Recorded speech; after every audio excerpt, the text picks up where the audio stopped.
me and Jim Ross were watching this podcast, kind of like mine, and it was this dark emo kid who had this Chris Canyon Martis t-shirt on. What? Chris Canyon? What? And I couldn't believe it. On the back, it had Matt Taven. I don't even know where you get one of those.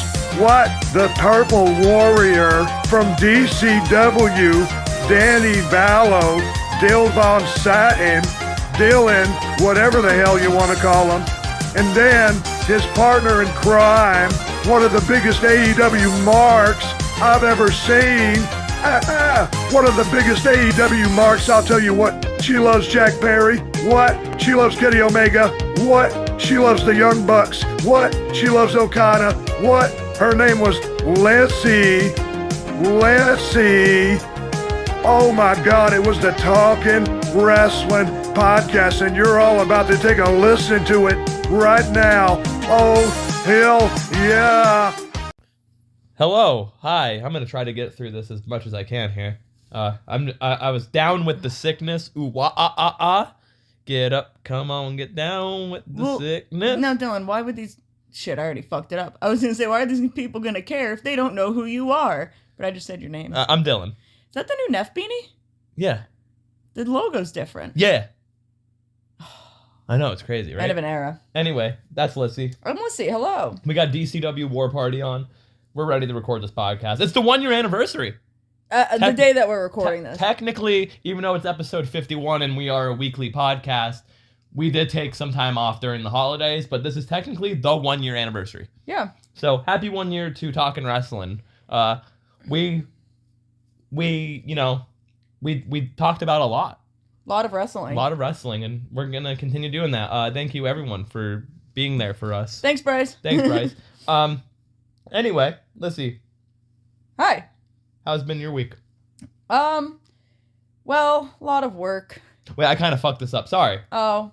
Backtrack. Sorry. We don't care about my week. We're gonna get that in a second. We're gonna talk about wrestling news. We're gonna talk about a little bit of TNA. We're gonna talk about the horrible GCW show that was at the Hammerstein Ballroom. No. A little bit of Raw, some NXT, some Dynamite, and that's really about it because we're recording this on a Friday. Anyway, Lyssie, how was your week? Like the GCW show was like. We'll talk about that later. Yeah, we'll get into it. I don't think it was horrible, but we'll get into it. Yeah, it's been a lot of work as per usual. Nothing out of the ordinary with that. Yeah, I bought a Lego set today. Tell them what Lego set it was. I bought the Great Wave Lego set. It's one of those picture ones you could put up on the wall. And I've been talking about this Lego set for a hot minute now. Dylan's dying. Sorry. I think even before Christmas, I was talking about how I wanted it to you. Yeah. Like, even before I, put it on my Christmas list and everything. And as the story goes, I asked for it for Christmas. Did not get it for Christmas. Got a bunch of other stuff for Christmas that was not a Lego set or markers. And we were at... Where the fuck were we? We were at Walmart. And we're just doing some errands and whatnot. And Ghost. I stopped and... Hey, get down. Ghost. Come here. Come here. Come on. You can jump down. Oh my God, he doesn't want to. Ghost. What is Get he doing? down. Why don't you get up and grab him? I kind of can't. I have a cat on me. Oh, Jesus. All right, hold this. By the time I get up, he's probably going to jump. Hello, guys. There he goes. There he goes. The second I start Our to get cats up. are breaking the podcast. Yeah, they've been a lot. But yeah, no, so we were at Walmart and we were running some errands. I was looking at the Lego sets to begin with, and they didn't have it at Walmart. They had a couple other ones that I do want, but they didn't have the Great Wave one. And I was just like, man, I just really fucking want this set. And I'm still really bummed out that I didn't get it. And I mean, I can if you don't know the whole backstory about this, I'm probably sounding like an ungrateful little brat right now. Like, if this is your first time tuning in, you're probably like, I fucking hate this bitch. This bitch is ungrateful. But there's a lot that goes into this story.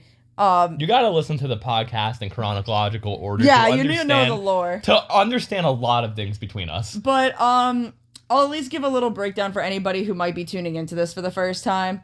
It's a very reoccurring thing where, I ask my mom for certain things for Christmas, and she like asks me for a list and wants to know what I want, and then completely just throws it out the window and just buys me whatever she wants anyway.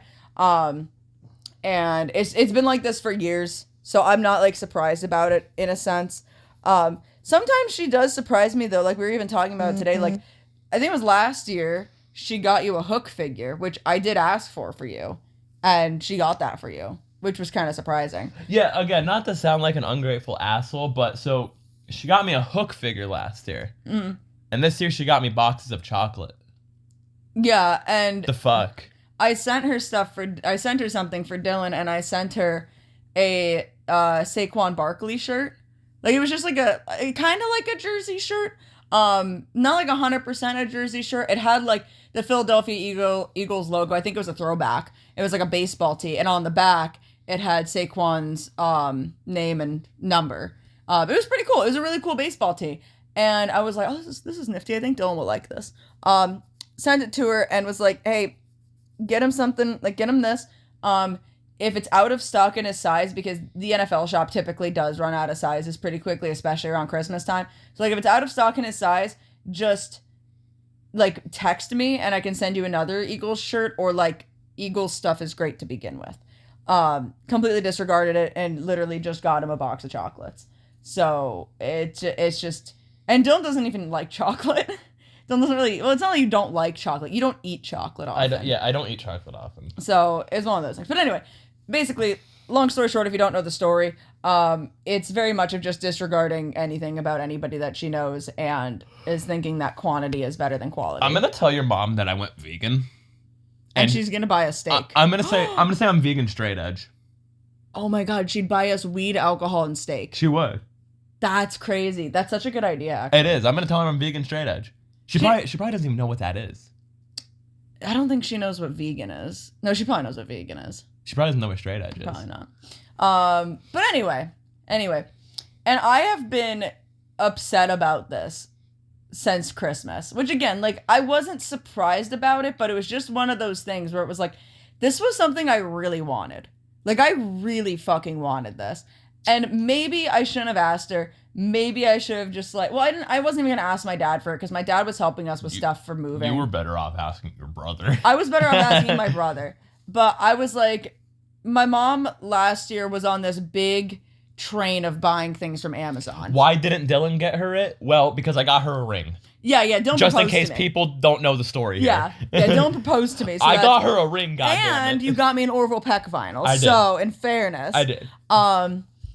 But yeah, no, I probably should have honestly asked my brother for it, but even so, I've never sent my brother a list. I have never sent my brother a list. My brother has never sent me a list. We know each other well enough. You know what I mean? So it's one of those things, we don't really need it.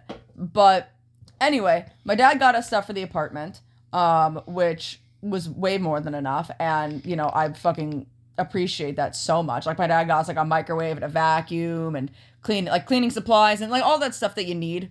Like when you're moving places, like he got us all that stuff. So obviously like really, really, really appreciate that. And I wasn't going to ask him for anything more because he spent a pretty penny on us for all that stuff. So I'm like, more than enough, David. So I sent my mom some pretty simplistic stuff, this Lego set, some art supplies, got none of it, got stuff we literally don't use, stuff that is nowhere near any of my interests. Did he sell the finish to this? Who? Chris. Eclipse. That's the finish, because I distracted him because I'm on commentary during this. He's laying there, he's moving, but... No, yeah, he got up. That was the finish. Yeah. Like, bro should have been pissed at me because I literally just caused him in the first round of the deathmatch tournament. Oh, yeah, you see, you're yapping. See, for a second... Well, this is the show... This is the deathmatch show, so I wasn't fucking participating in that. No, for a second, I thought that was like, wait, was this something that was supposed to be cut that wasn't cut? But no, you were still yapping at because Noah. I'm doing live commentary because I broke my foot. Yeah. But my foot's no longer broken, but, like, I was still healing, but... Is that a Taco Bell bag? Probably, yeah. This is the day Jessa brought that big fucking cake. It's on the announce desk next to me. It's literally sitting next to me. It's a big fucking cake. But anyway, long story short about this whole thing. I was pissed. I didn't get this Lego set. I was really upset about it. I've been upset about it for about a month.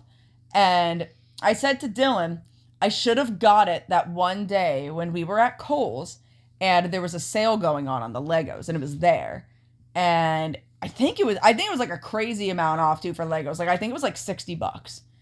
Like $60 or $70 maybe. And I didn't get it because I didn't really have the funds for it. And I was also like, well, maybe by some grace of God, I'll get it for Christmas. You know what I mean? And I didn't. And I was really upset. And I was like, I don't know. And Dylan was like, well, we could go to Kohl's. We're not doing anything. So I was like, I don't know. Is it a good idea? They're probably not even going to fucking have it. Like, it's going to be my luck that they're not going to have it. It's probably going to have been... Oh, it's just Mark texting me. It's probably going to have been sold out from Christmas and whatnot. I was like, fuck it. Let's go. Who cares? We're not doing anything. So we went. It was the last one. It was the last one on the shelves that they had. And I picked it up and I said, you're coming home with me. You're coming home with me. It wasn't on sale anymore. It was still full price. After tax, it was $105. So that was $105 I wasn't planning on spending today, but we're here. We're queer. Oh, I'm not allowed to be anymore, but we're here and we have a Lego set. So that's pretty fucking cool. And Dylan got some joggers. No, it wasn't. They're not joggers. Oh, Dylan got pants. I did get their pants, but no, they're weird. They're not joggers, but like they have like the jogger waistband, like you tie them.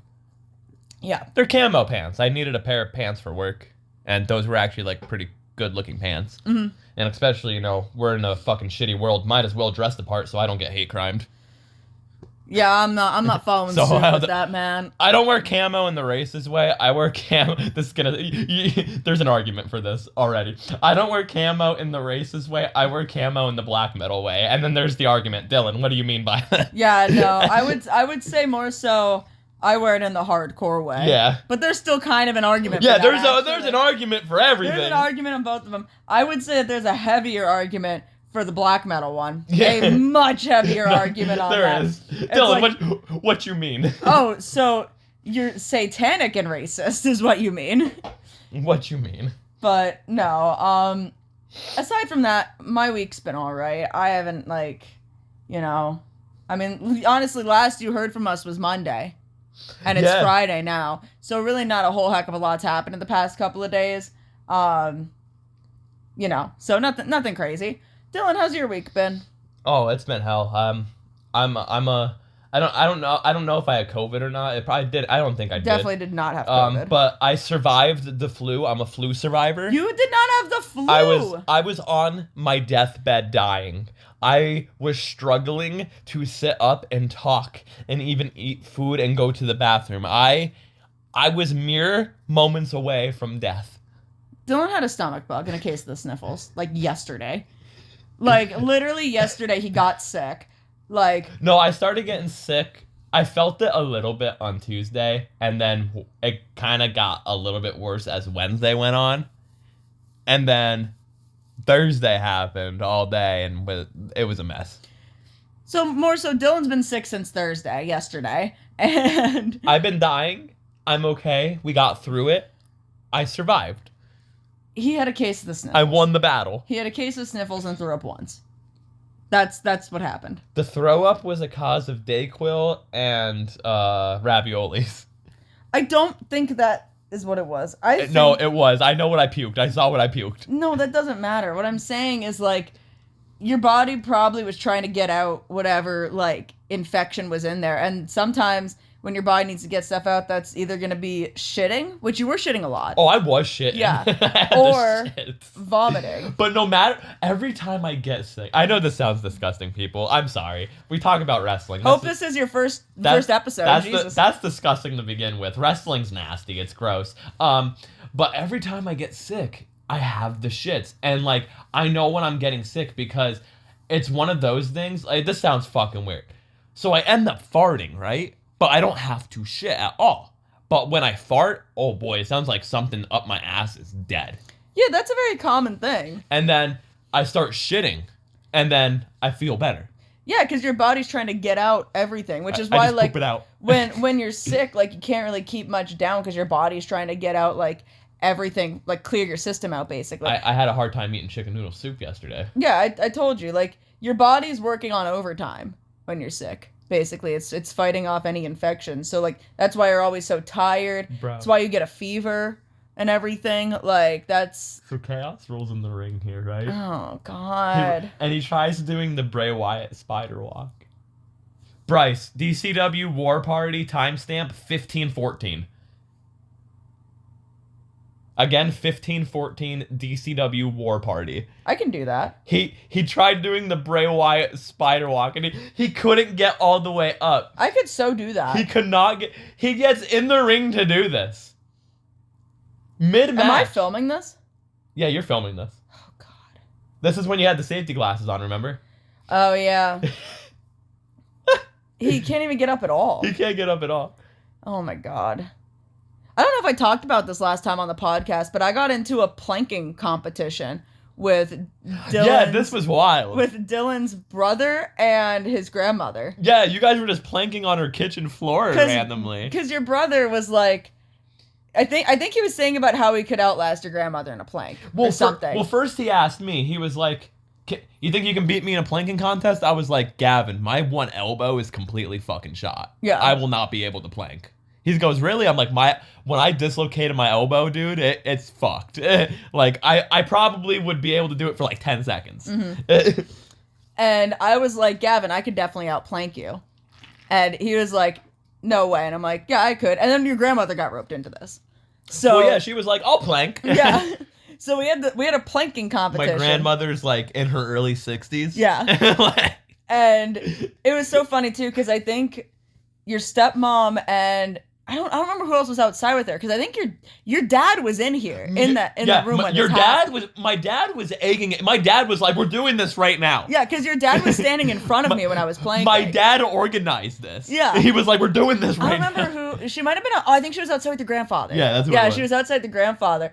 And they walk in mid of this happening. And we're like, no. Are you guys planking? Yeah, but we're like, no, because there's no room in the kitchen as you guys are. We're like, no, go back outside. We're doing something. But I beat all the two of them. Yeah, you did. In a planking competition. You went like a minute 20. A minute 22, yeah. Like a minute 22. I probably could have went for a little bit longer, but my shoulder was starting to give out. I don't know if that's good for planking or what. I think typically for planks, like at least from any time I've done workout routines, they either say 2 sets, well, not 2 sets, but like 30 seconds break, 30 seconds, or a 60-second plank.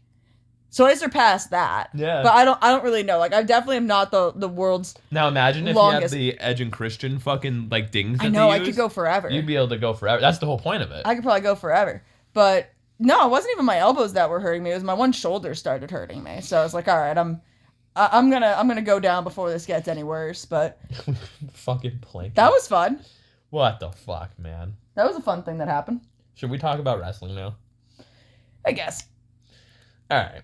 Oh boy, there's a lot. Thank God Dylan's the host.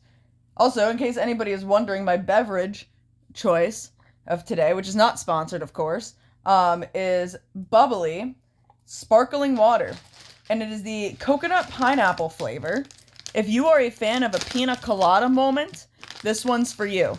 It's very good. I'm currently, when I'm sick, I drink a bunch of fluids.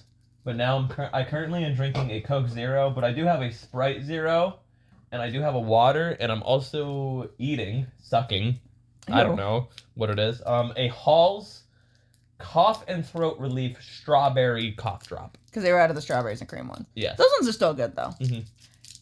We're a zero sugar soda type of family. I like zero soda sugar. Yeah, I see. It tastes better. It took me, I think, 4 years into this relationship to get Dylan onto the zero sugar train.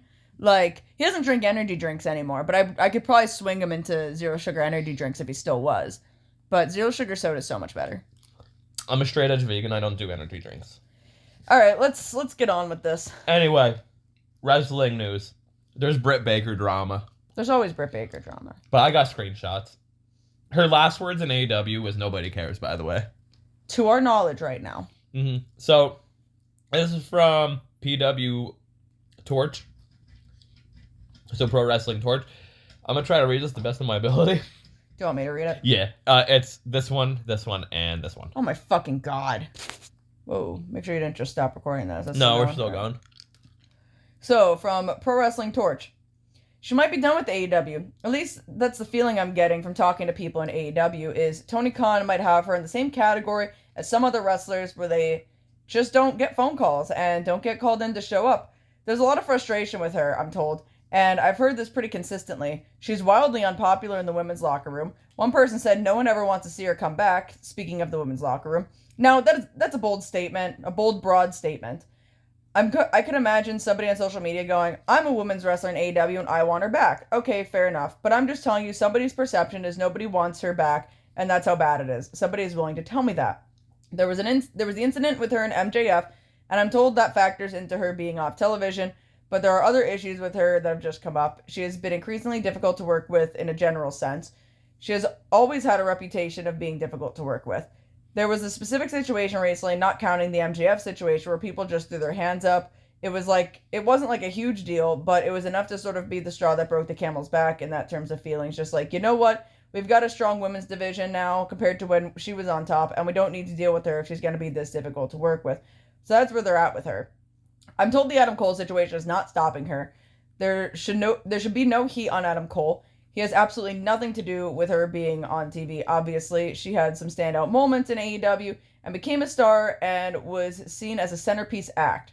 But even back then, I was hearing about her reputation and being unpopular in certain circles and difficult to work with and being fiercely territorial of her role in the company in a way that just felt unsustainable. And from what I'm hearing, at least the attitude right now at the moment, the belief is Tony Khan is fed up enough that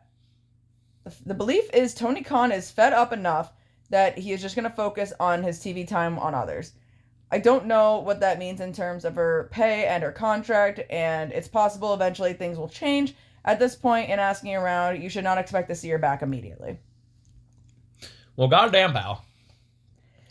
I'm not surprised. So, I mean, me either. Like they were saying, she has always, from what I have heard of her, she has always had a very, very bad reputation of being hard to work with, being difficult to work with, and, you know, people not wanting to work with her and causing issues. Like, we know about the MJF thing.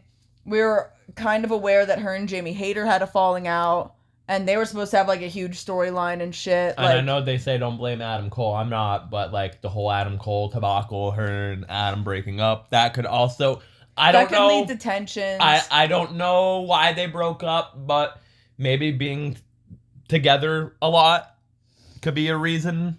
I don't know. I don't know. I mean, because the thing is, too, like, I know, and I don't know if Adam just said it to save face, but I know when they broke up, Adam was talking about how, like, you know, him and Britt are still cool, they're still friends, you know, he's got love for her, he respects her and everything like that type of thing. So, I don't know if, like, I don't know if there's any sort of things backstage with them being like, you know, whisper, whisper, whisper, he said, she said type of thing. If that was just Adam trying to kind of save face on the situation, or if that is genuinely true.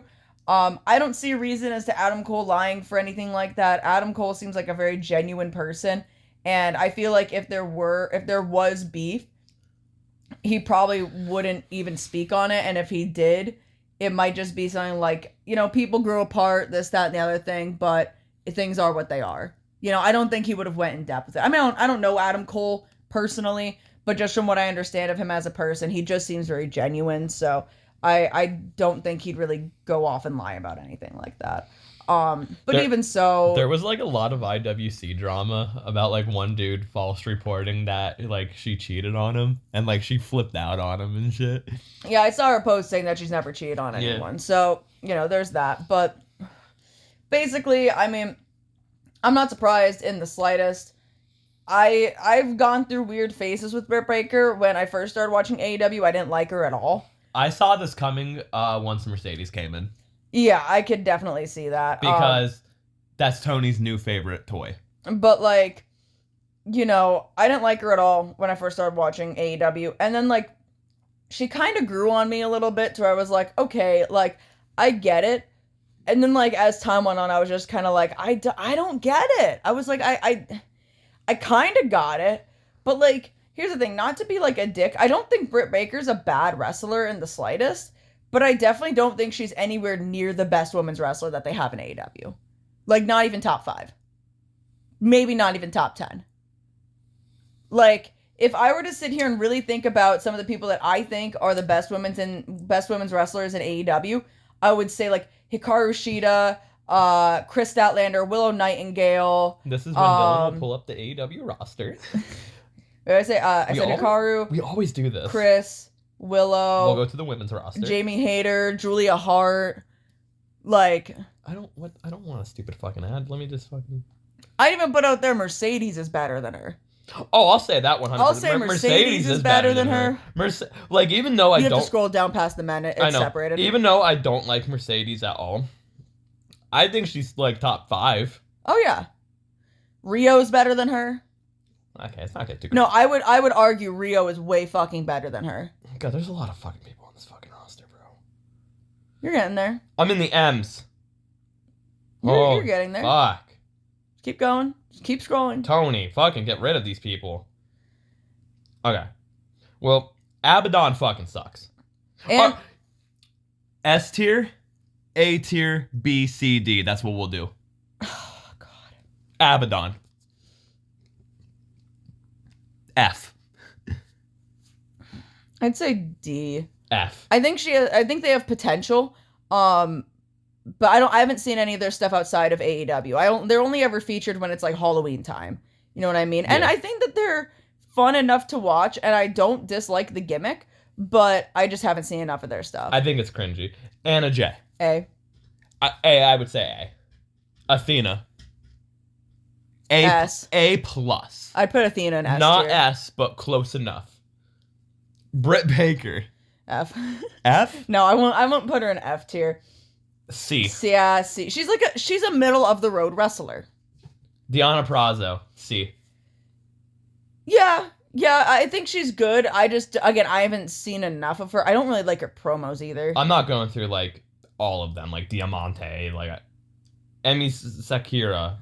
I'll put Emmy in a C plus because again, I think she has more than enough of talent and education to be like she trained Riho, and I think that she has more than enough knowledge to be training younger talent and be a good wrestler to be there for younger talent to wrestle against. D.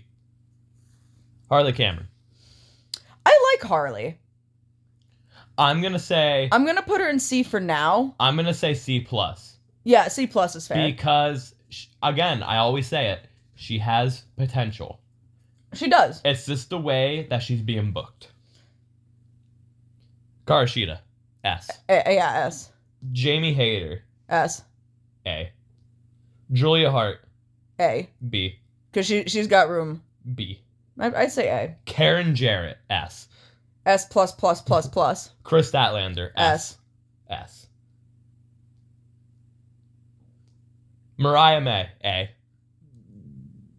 I'd give her an A plus. I think she's phenomenal. She's a fan. Like if we're talking in ring only, S. If we're talking in ring plus booking, then A plus. These cats are gonna cause a problem in our life. Marina Shafir. Oh god. Here's the thing. Fucking F. I would give her an F from what I've seen. You don't know me. I really don't like her wrestling, but I haven't seen her wrestle since she's been a part of the Death Riders. I don't know what all she's doing, if she's improved at all. So I don't have room to talk about her currently because I haven't seen her currently. Mercedes Martinez. A. Mercedes Martinez. It's been a while since I've seen her. Yeah, she barely gets used. A. I'm gonna put her in B plus just because I remember liking her, but because like her old school indie work is great. I don't have enough in my brain to really give me a full spectrum on her, so I'll say B plus because I do remember enjoying her. You gotta watch like old school stuff of her, like when she was younger. Oh man. Mercedes Moné. A. I'll give her the A. B plus. Okay. Because I don't think her stuff in AEW has been representative of what she can do. I'll give her an A minus. But her promos stuff suck. Her promos are terrible. But her stuff in Japan and her stuff in WWE as Sasha Banks was always fantastic. She has good matches in her. She's had 1,000,001 good matches. I think currently right now, but maybe it's just the opponents, because her match with Britt was terrible, and I blame that on Britt. Nyla Rose. B. B. She's solid, and I wish she was used more. Penelope Ford. C. Yeah, C. Riho. S. B minus. S. Ruby Soho. A. B minus. Saraya. Off the list. Just get the fuck out of her. She's in the Z list. Speaking of Saraya, her and Ronnie Racky broke up. That's kind of funny. Yeah. Serena Deeb. S. S. Sky Blue. A. I'm giving her B because she has potential. She's still young. There's mistakes made still. I'm putting her with Julia Hart.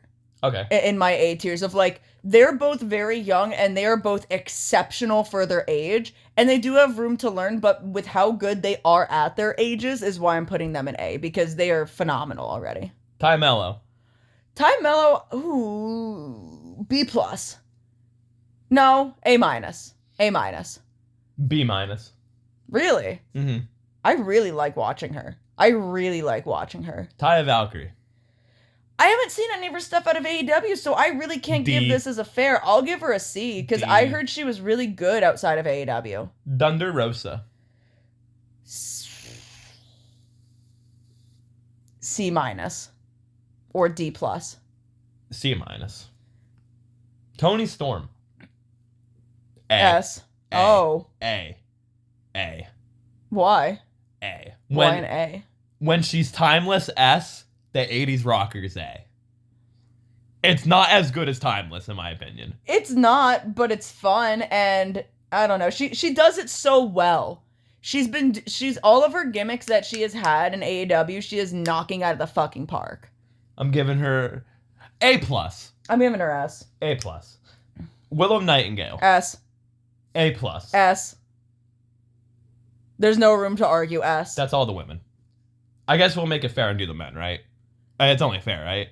Well, we were only talking about Britt Baker. We weren't even supposed to be doing this. Yeah, but like I don't want like to write in the description, oh, we talk about the AEW's women's roster and then people get pissed. You know what I mean? Oh my god, fine. Where did you go? I don't know. I'm just gonna, there we go. I think it's only fair, right? Look how hard this image, though, of the Hurt Syndicate is. Oh god. That's hard. Those fucking belts look like, we won't go through, like, everyone. We'll go through, like, the main fucking people. Like, fuck Action Andrade. Your first name's Action. Adam Cole. You gotta think of now and you gotta think of fucking everything. I'm giving this motherfucker a C. B plus. Because still in ring, he's still He good. had a fall from grace, my guy. B plus. Let's see. Hangman, Adam S. Page. S. You can't be biased, Lyssie. I'm not biased. I genuinely... Okay, this sounds I'm giving biased. him a B. This sounds biased. I think Hangman's in-ring work, he never misses a fucking step. His storytelling abilities are phenomenal, including with what he's doing right now with how much body language he is showcasing to really showcase his emotions. Like, that promo that they had, which we'll talk about later on Dynamite with him and Christopher Daniels, you saw in his face soften and lighten up, and like his whole body physically like relaxed from being so tense and angry. Like, honestly, I could see Hangman Adam Page, if he ever decides to leave wrestling, I can see him going and doing movies. He is such a good fucking actor. He is so fucking good. I hope someone clips that. Hangman, go do movies. I'm giving him a B. I want to see him do Western films. Let's fucking go. Angelico, S. I haven't seen enough of his stuff, so I'll give him, from what I've seen of him, I'll give him a B. I'm not doing like everyone again. I'm skipping on Bobby Lashley. A. A. He can't talk. He can't cut promos. Brandon Cutler's S. Brody King. S. A. S. A. Big man. Perfect big man. A. S. Brian Danielson. S. S. S fucking plus. S plus plus plus plus. Brian Keith. I'm gonna give him a B for Brian. I'm giving him a B minus. I'm giving him a B because I like seeing him. I like his in-ring work a lot, and I like his promo ability a lot. But he is faulting very hard with the Jericho Society. Yeah. Buddy Matthews. A. Yeah, an A. Cash Wheeler. Can I do an S minus? I mean, you could. I think an S minus is graceful. I'll give him an A. A. We'll go A. I'd probably give him a B plus. B plus. He's underrated. He's very underrated, though. You got to think that. Everyone. So, like, that's the thing. He falls under the line of typical tag team of they always talk about one person. They always end up talking about one person. FTR, it's always, oh, Dax is a great worker. He always gets the singles matches and stuff. Yeah, Which, yes, Dax is. We'll get to Dax in a few moments here. But Cash is super underrated in that ring. Cash is really fucking good, and I do like the... He doesn't talk much. He just, holds guns to people. I like that Cash has a little bit more in his arsenal than Dax. But I don't know. Like, Cash always just does feel there. You know what I mean? He just feels like he's just there. I want a little bit more from him. Chris Jericho. F. No. I'm gonna be the shock of the night. I'm gonna give Chris Jericho a C. Because it's Chris Jericho and just everything that's happened in the past couple months is what it is. I'm talking about Chris Jericho. If we're talking about everything, I'm talking about everything. And I will put Chris Jericho as a C because I saw someone say it the other day online. I'll give him a C, I guess. Chris Jericho would have been in the GOAT conversation if he ended his career like 3 years ago. Yeah. But he has since ruined his legacy. Yep. And that's where I'm giving him a C. I think Chris Jericho's a piece of shit. But if we're talking ring work and stories, I think Chris Jericho really did it like no other. But unfortunately, he has fallen from relevancy and has become a shell of himself, like he said he never wanted to be. And he's completely ruined his legacy. So I'm giving him a C for his younger days. That's fair. I'll give him a C, I guess. But because of how much he killed his legacy, he's not going to be anywhere near the GOAT conversation ever again. I'll give the bozo a C. Christian Cage. A. A minus. I'm giving him an A. He's minus. Still great in the ring, and his current stuff is phenomenal, and his stuff has always been great. Claudio. B minus. Yeah, I was going to say a B. He's solid. Colt Cabana. F. S. Cope. Not with that fucking name. A. B minus. A. He's going, and honestly, he's pulling a lot of fucking shit out of his ass in AEW. B minus. And I'm going to give him that fucking credit. The promos fucking suck. His promos have not been great. But he's still got it in him. And again, we're talking prior stuff. The thing is with fucking Edge. I watched him and Pac have a 2010 WWE Raw main event match this past Wednesday. He only knows how to work the WWE style. I've seen him pulling shit out where I feel like he would have never done in WWE. Well, so there's an interview. I meant to tell you this. There's an interview of he does one new move each match. Mm-hmm. He does one new move each match. That's fun. Because he just wants to fucking try it. Yeah, and that's fun. Okay, I like cool. that. So that's when you see the shit that he hasn't pulled out of his ass. You know what I mean? Yeah, and I like that. It keeps it interesting. You know what I mean? But again, we're talking about legacy. If we're talking about legacies, I don't think Adam Copeland has ruined his legacy at all. I'm just giving him like a B minus. What did I say? B minus? I'm giving him an A because I still think he's shining. You know what I mean? I feel like him and Christian are in the same boat.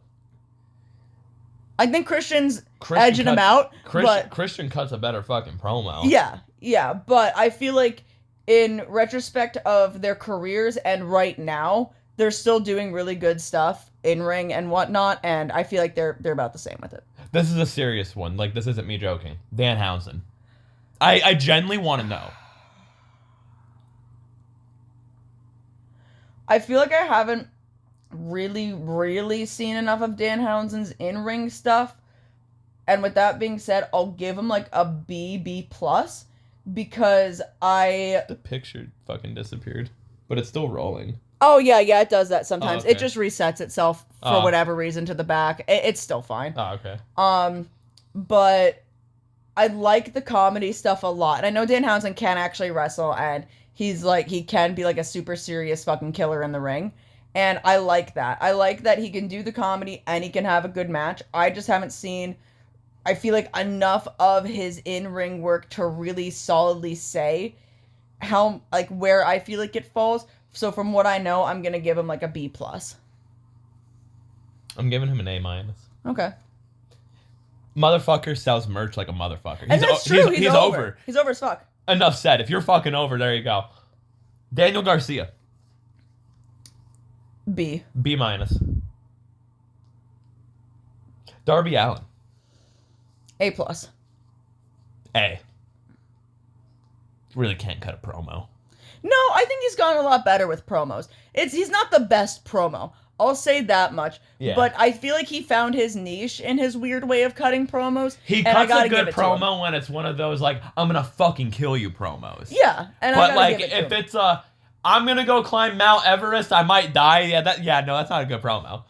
I mean, I liked when him and Brody were in the ring and they were just fucking with each other. Dax Harwood. A-. Yeah. I think he really encapsulates his style of wrestling, and he does it to a T. Yeah. You know what I mean? And he is good on promos, even if it is a rah-rah speech and the same thing over and over again. If you fucking love AEW, you'll get behind it. Well, the thing is, the way that he conveys it, like, like, every time he does it, it feels from the heart. Like, I genuinely feel like he is saying this from the heart. Hey, when you're making that Tony Khan money. Anyway, Dustin Rhodes. Gotta think of Goldust. I know you really didn't see his, like, old school stuff. Yeah, I've never seen his old school stuff. Dustin Rhodes, for me, is an A+. Really great fucking worker. I'll give him an A-. If he retired maybe 10 years ago, he'd be an S for me. I'll give him an A- just because he still can go like a motherfucker in the ring. You know what I mean? But I do feel like maybe he should have slowed it down a little sooner. You know what I mean? Yeah. Eddie Kingston. S. A. No, I'm gonna hold bias on this S. Nah. I don't like when he does the fucking weird Kobos. Weird Kobo chops. He needs to do better at that. No, that's fair. I've never been Fucking really a big fan of that spot to begin with. But everything else, like, Eddie is a mean motherfucker who's gonna beat the shit out of you. And that's I'll just give what him he an does. A+ actually, because he can cut a fucking promo. Yeah. He can do a lot of shit. Hook. B+. He can't cut a promo, but he's young. And he is really fucking good in the ring. And I'm love him. gonna give him a B because there's potential if he goes to NXT. I think that's an unfair statement, but Don't be biased. I'm not biased. I'm just saying. Jack Perry. Oh, Don't be biased, because I won't be biased either. if we're gonna talk about overall, A-. Cause I did like his Jungle Boy style better, like wrestling wise, his Jungle Boy style better than his Scapegoat wrestling style. But I appreciate why he's doing the Scapegoat wrestling style. And I think the gimmick of Scapegoat is way better than the gimmick of Jungle Boy. And Hollywood Jack was kind of fun to begin with. I was going to say, you're forgetting a gimmick here of the reason why I am giving this a B- is because of Hollywood Jack Perry. No, Hollywood Jack.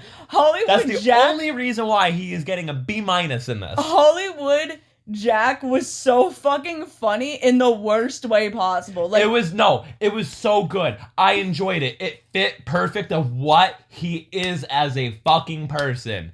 It was so bad. And it got him choked out by CM Punk. Like, it was so fucking bad, but it was bad because it was his first heel gimmick and he never liked talking. So he had to talk. And it was, I don't know, it was just bonkers. It was a fever dream, actually, Hollywood Jack. Anyway, Jay Lethal, S. Yeah, I'll give him an S. Jay White, A. A-. Bro, what does it mean to breathe with a switchblade? I don't know, motherfucker, but I'm in. Jeff Jarrett, S. S++++.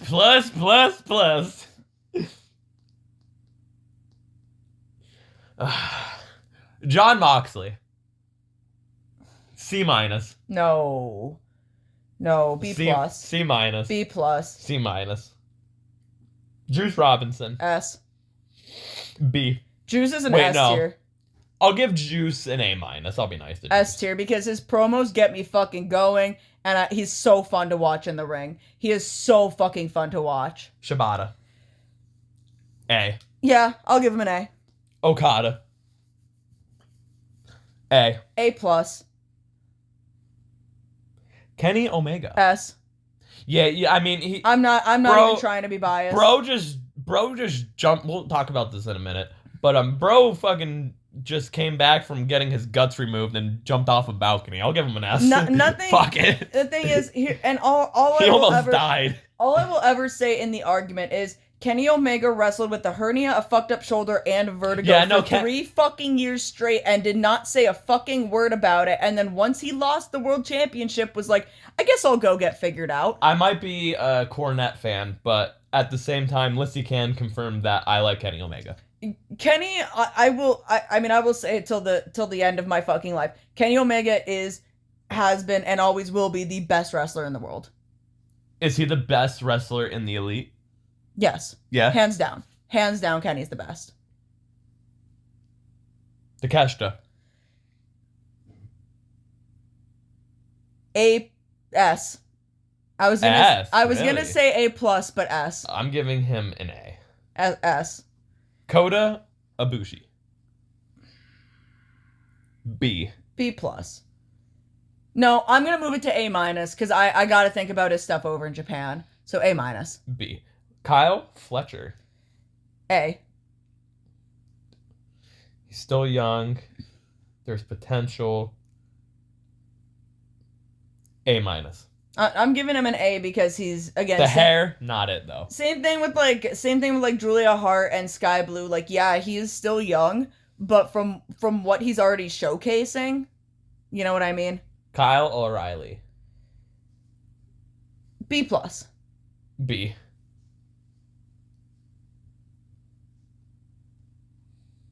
Man, you're scrolling for a while. Well, he's no longer on the roster, so we can't rank Malachi Black. Mark Briscoe. I want to rank Malachi. Where does Malachi go? A+. A. A+. Hey, Brody's the best one out of the whole fucking thing. Out of the whole House of Black, Yeah. Brody King's the best one. Yeah, but I think... That might be me being a little bit biased, but because I don't love God's hate. I don't know. I think the way that Malachi, or if he goes by Alistair again, or wherever he ends up... Alistair's a cooler name. We'll get there again. But I think Malachi's technique in wrestling, and again, the way he conveys promos is so unique. And I feel like there's not really a whole lot of people that can do it as well as him. So I feel like he's honestly one of a kind. Mark Briscoe. A. S. Okay, that's fair. I'm sorry, I grew up with him. No, I know. I'm gonna be biased. But with if I'm thinking of him as a single wrestler, I'm sorry, I can't do that yet. Yeah. That's a part of me I can't do yet. Yeah. If I have to think of him as a single wrestler, I'm gonna go with A. I love every time Mark Briscoe's on TV. That's all I will say. Yeah, no, I'm happy to see him. Even if it's fucking shitty, like if he gets involved in the Death Riders thing, I will love it because it's Mark Briscoe. Mm. I love like when we went to Collision and Mark Briscoe was there, I was the happiest fucking person in the world because I was just so happy to see him. I think that man would give a pep talk like no other. Like if I really needed it, I think Mark Briscoe should do cameos. So, should we do the Young Bucks together or separate? Separate. So Matt Jackson first.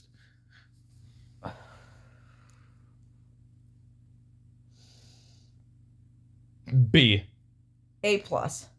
B. Well, no.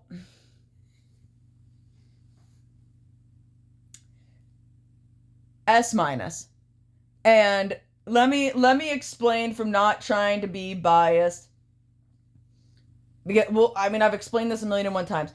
Matt Jackson, to me, while Nick, which we'll get to, obviously, while he does, like, Nick does more of the flippy, more, like, noticeable stuff, Matt has a more well-rounded moveset. He could do everything under the sun and do it well.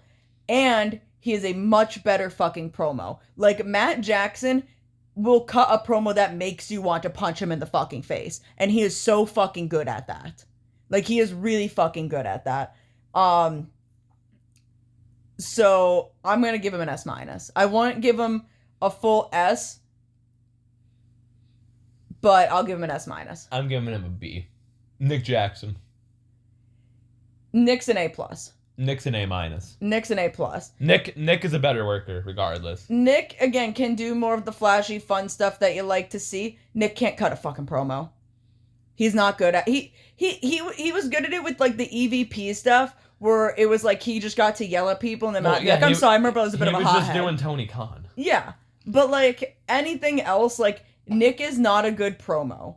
I love Nick. With my whole heart. Bro, I really do. I just realized, I feel bad for Noah. Why did I book this tournament the way I did? He had to work Chris as Eclipse in the first round. And then he had to work Chaos, who's Chris, in the second round. I don't know, man. I'm sorry, Noah. Anyway, MJF. A-. Yeah.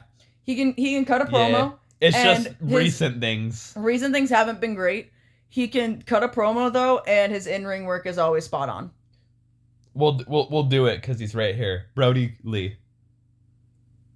S. I'll give him an S.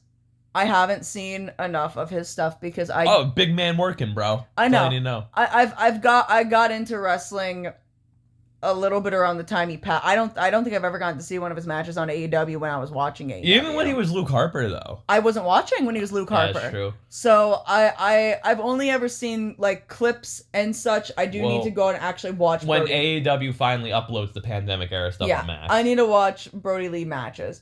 But from what I've seen, and I also might have a little bit of a bias here from what I've seen with him on Being the Elite. He's a funny motherfucker, he is. And he seemed like a really, really, really good fucking dude. Yes. So S++++++++.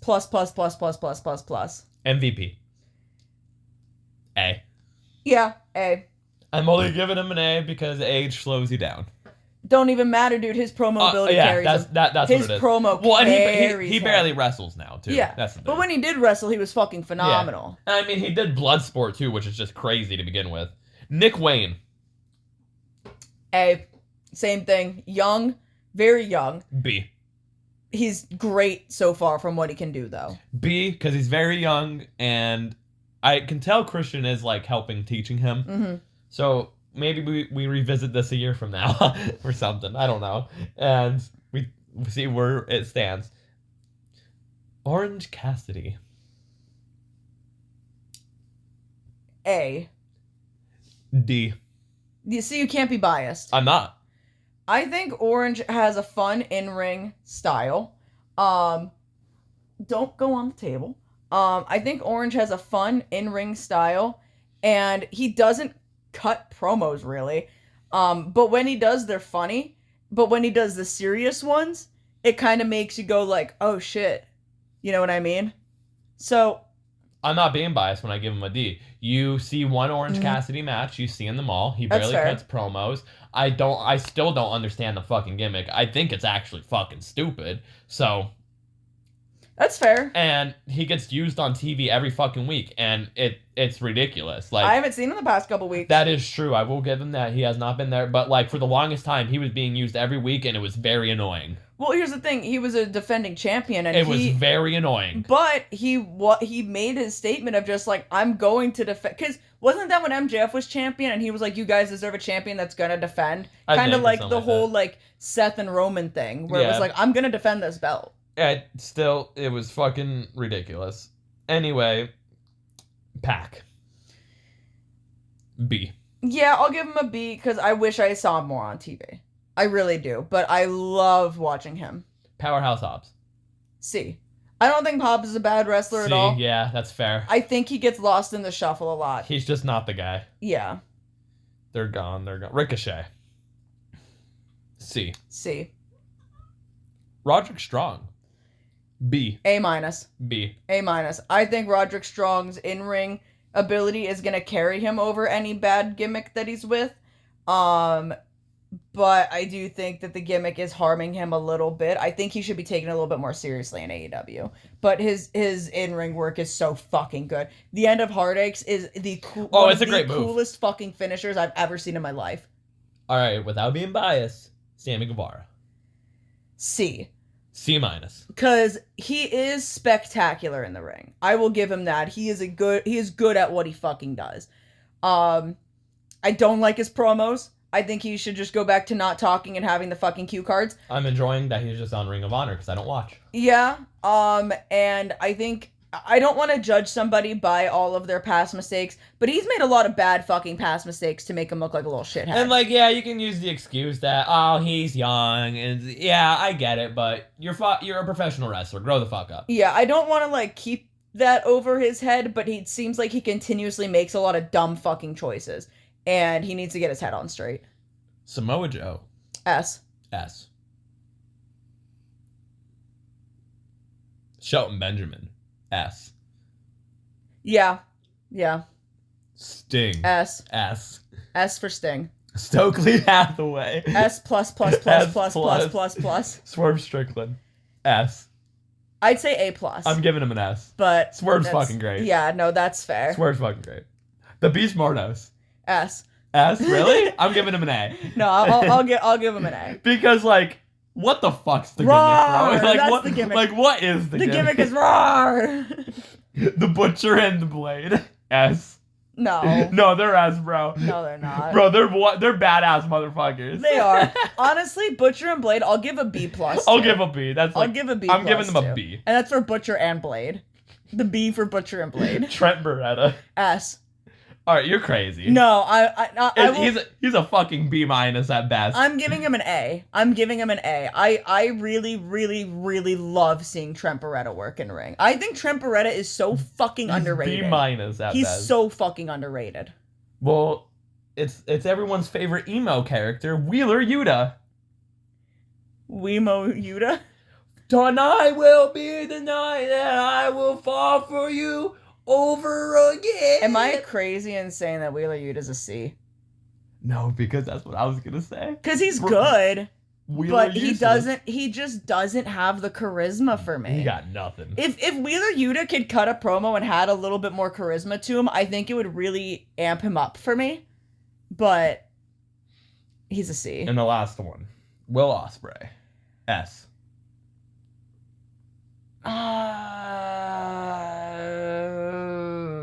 A plus. What? He's never gonna be better than the Best Bout Machine. I'm sorry.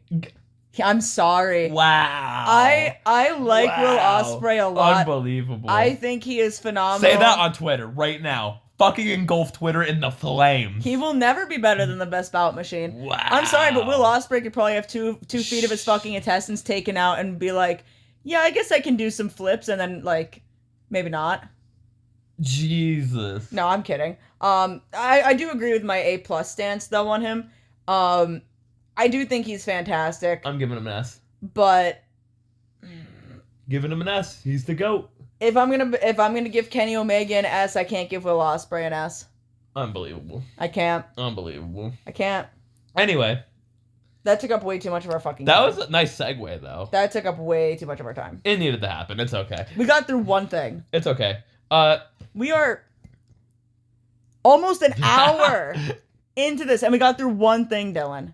That's okay. That one time when we had to talk about the IWC, we were like an hour and a half in. Yeah, that's true. It's okay.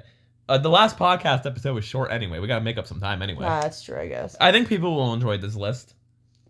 Anyway, We're gonna get canceled. there's fucking Ricky Starks drama as There's well. always Ricky Starks drama. So, this is from Wrestling Purist, whatever the fuck. Other people were reporting it too, though. Ricky Starks has reportedly asked for his release from AEW, but Tony Khan won't give it to him. At the end of the day, things happen to where he was on the outs with AEW right now. It is what it is. There's a lot of things. Most of it will never be reported, but ultimately, there's a falling out there, and it is what it is. He asked for a release. Tony won't give it to him, and he's just going to wait the rest of his deal. He's going to stay relevant by working indie dates, and good for him. I'm happy for him, and that's just going to be the situation in the meantime. Thoughts? Yeah, I've been known this. But like, this is not news. But thoughts on like him asking Tony for the release and Tony being like, no. Yeah, that's stupid. Yeah. I've been known about this. Like, it's been pretty clear that Ricky doesn't want to be there and that he's being held onto his contract. Like, it's going to be the same story as what it was with Ray Phoenix and everything else. Like, if people don't want to be there, just fucking release them. Literally. I don't care what company it is. You're not going to win them back over. They already don't want to be there. Just let them go. Like, if you really want to keep this person under contract and pay them and let them work independence, sure, fine, whatever. You know, Ricky's gonna go make money on independence and on his contract. Good for him. He's getting that fucking bag. But it's stupid if he wants to go somewhere else and get a contract somewhere else. You know what I mean? Like, have fun. Free the man, though. Yeah, like, have fun spending your money, but he's not coming back.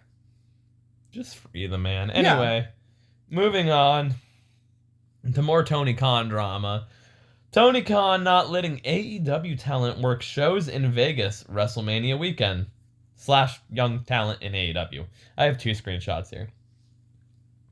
Dave Meltzer received these comments from a source regarding young talent in AEW. This is where Tony is at fault.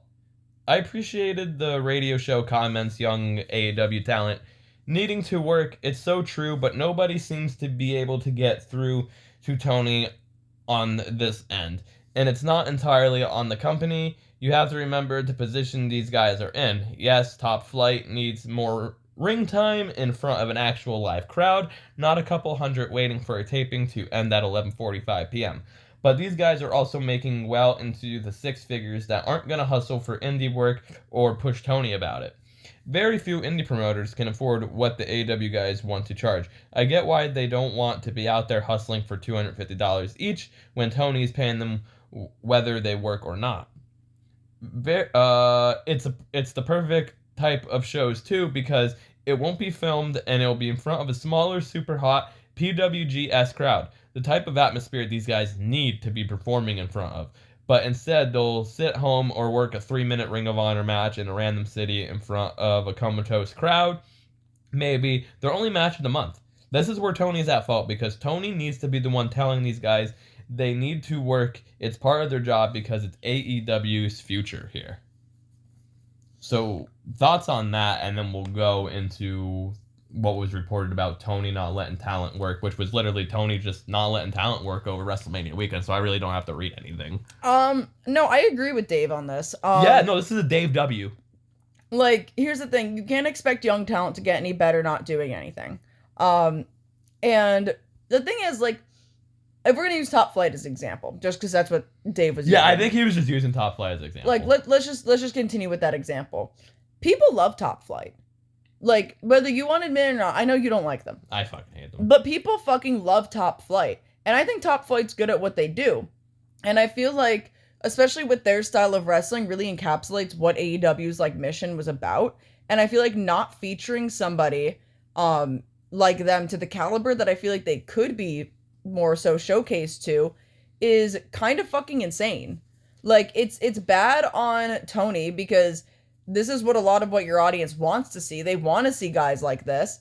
And it's bad on the talent because they're not doing enough wrestling to improve in the ring or even get themselves out there. You know what I mean? You can't, the whole point of this is Tony can't rely, as much as I love Jeff Jarrett and people love Cope, you can't rely on however old Jeff Jarrett is, 50-some-year-old, Cope is 50-some. You can't rely on these older guys forever. You can't rely on Kenny Omega forever. You can't rely on Will Ospreay forever, even though Will Ospreay's the youngest out of the bunch. But still, you can't rely on these guys that are in their late 30s, early 40s. Like, you can't rely on the Bucks forever.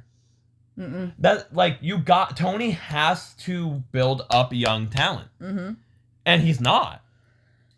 I feel like there's some young talent he has built like Daniel up. Garcia, yeah, but like Danny, he's built up. Yuta, it seems like he's trying to build up. Nick Wayne, he's got with Christian, who's gonna be helping him inevitably, but they're just stuck in these vortexes doing nothing. Like, Nick Wayne barely works. He works every once in a while. Brian Keith, he barely works. Big Bill, I think he's in his, like, early 30s, so that's young still. I think the best display of building up young talent that Tony has done is Kyle Fletcher, Sky Blue, and Julia Hart. Yeah. Like, because Kyle Fletcher's on top of the world right now. Sky Blue is over as fuck. Takeshita even? Takeshita, but Takeshia's been wrestling a long time. Takeshita, I believe, started when he was 16. Well, because, Japanese wrestling stuff. Yes. But Takeshia's been wrestling a long time, but he is still young. So I would put Takeshita in that category as well. Again, Sky Blue was over for a while. She got hurt in her one match, but once she comes back, people are going to lose their fucking minds. They lost their minds when she came out on crutches just to say some stuff. You know what I mean? Because they were in Chicago. And people love Julia Hart. And Julia Hart was put with a really good bunch of people to help mentor her as well. So I feel like there are some talents, younger talents, that Tony Khan has booked well to build up. And like that leads me to believe, I'm not trying to defend Tony in this aspect at all. I'm just trying to maybe bring in another point of view to it. It makes me wonder if maybe, again, I'm just using it as an example because that's what was going on with this sentence. Maybe Top Flight are content with working a 3-minute match on Ring of Honor and making their bag. Get the fuck out of the business. Exactly. Get the fuck out. I don't care how much fucking money you are. Get the fuck out of the business. Maybe it's just kind of a situation where there's these really talented younger guys who maybe kind of want to just do the bare minimum. I'm not saying Get the fuck out. I'm not saying that's what Top Flight is. I think Top Flight does need a little bit more help with, like, their promos are god awful. If anyone ever has that fucking attitude, especially if you're a young wrestler, get the fuck out of the business. I never want to fucking see you in the business ever again. And that's the thing, like, is it just gonna be a situation where Top Flight is like this great tag team on AEW and they just kind of, again, example only, and they're just kind of like, oh well, I'm making the bag, so I can just work these couple of matches and then kind of fade off into irrelevancy onto the indies, and that's their wrestling career? You also gotta think, that's how they probably get fucking hurt all the time, because they don't wrestle all the fucking time. Mm-hmm. So it leads me to believe, like, now granted, at the end of the day, it is still Tony's fault, but is it Tony not booking them because he's just whatever about it? Or is it Tony not booking them because they don't want to work all of these matches? And again, it falls onto Tony because if these people don't want to be working, what are you paying them for?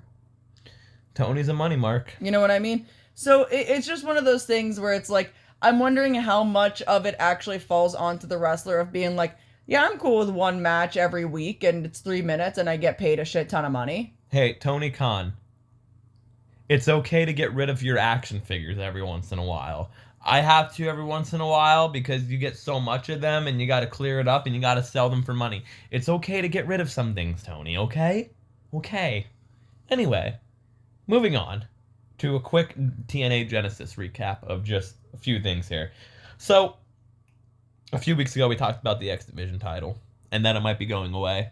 It's not going away. It just got a new design. Woo, That's okay. all. That's all it is. Oh, thank God. That would have been the dumbest fucking shit. And then 2 exciting things happened on the show. And that is, she's a racist chance at Tessa Blanchard. Good. Fucking great. Good. I'm glad. I don't know if you saw it, but Jordan Grace, I think, because Jordan Grace is leaving TNA, yes. right? Yes. She was like giving some hugs to people and whatnot after her match, and Tessa Blanchard was standing right there, like giving her an applause of just like, yes, Jordan Grace, yes, Queen. And fucking Jordan Grace just walked right by her like she wasn't even there. Good. Like she didn't even fucking exist. Good. And it was the funniest fucking thing. She didn't want to work with her. Yeah. Anyway, no one wants to work with her. Chelsea Green's been open about it.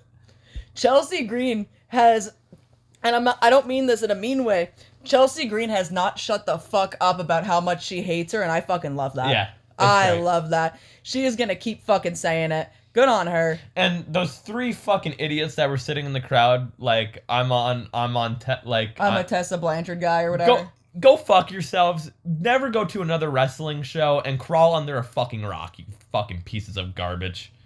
Anyway, I had to watch my words there because there's a lot of words I wanted to use. Anyway, Joe Hendry, I believe in him. Mm-hmm. He's the world champion finally. Took them long enough. Yeah, it did take him long enough, but about fucking time. Yeah, is he still over as fuck with the TNA crowd? Yeah. Okay, good. Don't believe things on Twitter. Okay, well, I'm not even saying anything from Twitter. I'm just saying I haven't been paying attention. I wasn't sure if like things fizzled out, you know, because he was like super fucking hot for a while. So I wasn't sure if he was still like really hot or not. But Okay. Can you just pause this for a second? Because I gotta pee. taking a little piss break here. All right, Lizzie. It's time. For what? The People versus GCW. Okay. So, GCW... Hold on a sec. I just took a hit of my weed pen. I just peed on my notes. I mean, I did take a pee too. Anyway. So, GCW had a show at the Hammerstein Ballroom for the second time ever. And just like the first show, it was fucking cursed. But there's a couple of things that we can talk about. We can start off that the show started at 6:30 and ended at, what time did you say? It ended like 12:30? Yeah. Yeah, so there's that. But whoever was hosting the pre-show, never again. They were fucking horrible. Yeah. The announcers or whatever the fuck. Okay. Oh my god. I don't think I was paying that much attention. I think I was playing my rhythm It game. was two fucking marks. Me and you could have done a better job. Me and Bryce could have done a better job. You definitely could have done a better job with Bryce. I don't know about me. I'm kind of a mark. Honestly, I think Chris could have done a better job. Let's not get crazy. I think Chris could have if he understood that it was a professional setting. Anyway. Anyway. Former GCW champion Blake Christian. He held the belt for 356 days, by the way. He's on the pre-show. There's the first big problem of this fucking show.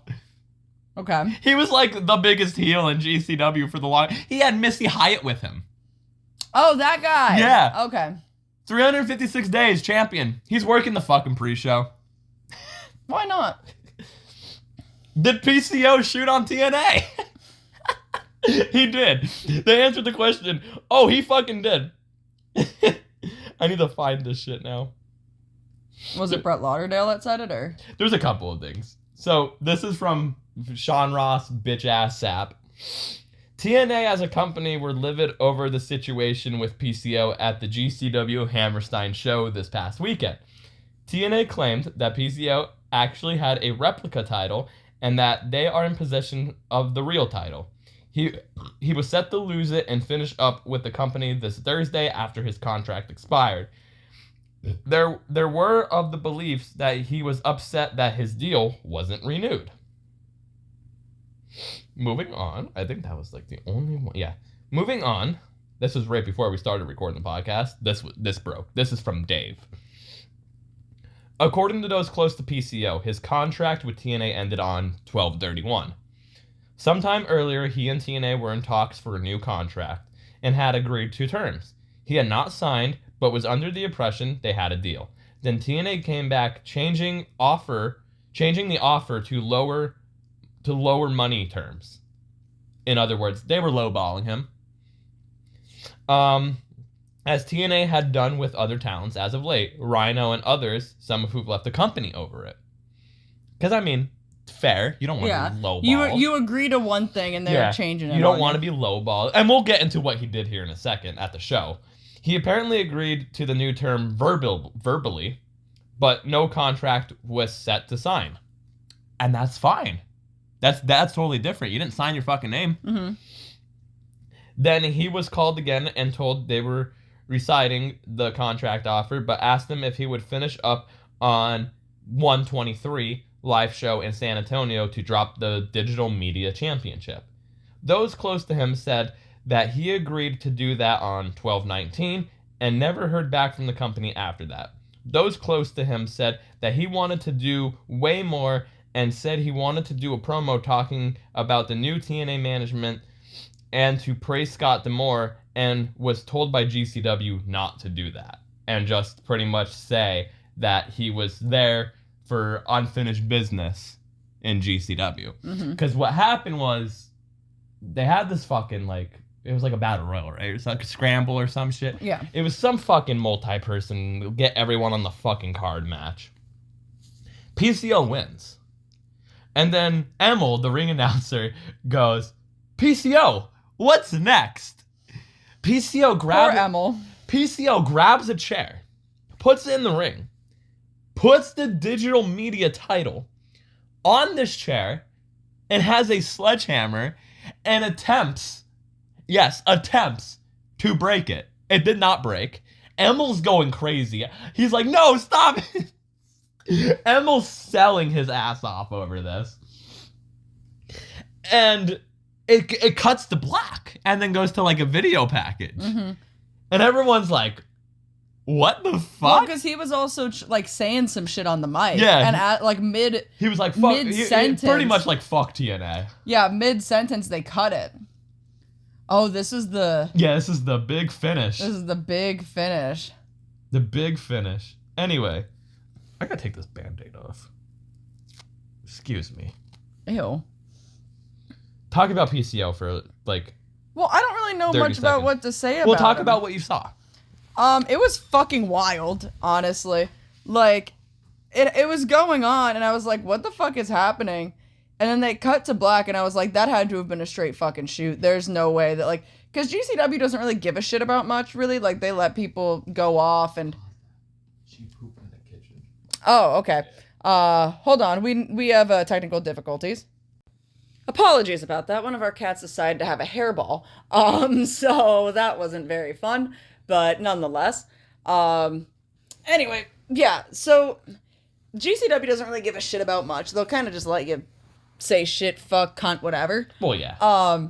So the fact that they were cutting away from this, I was like, this has to be something not good. Yeah. So, yeah. Definitely not planned. Yeah, no, definitely not planned.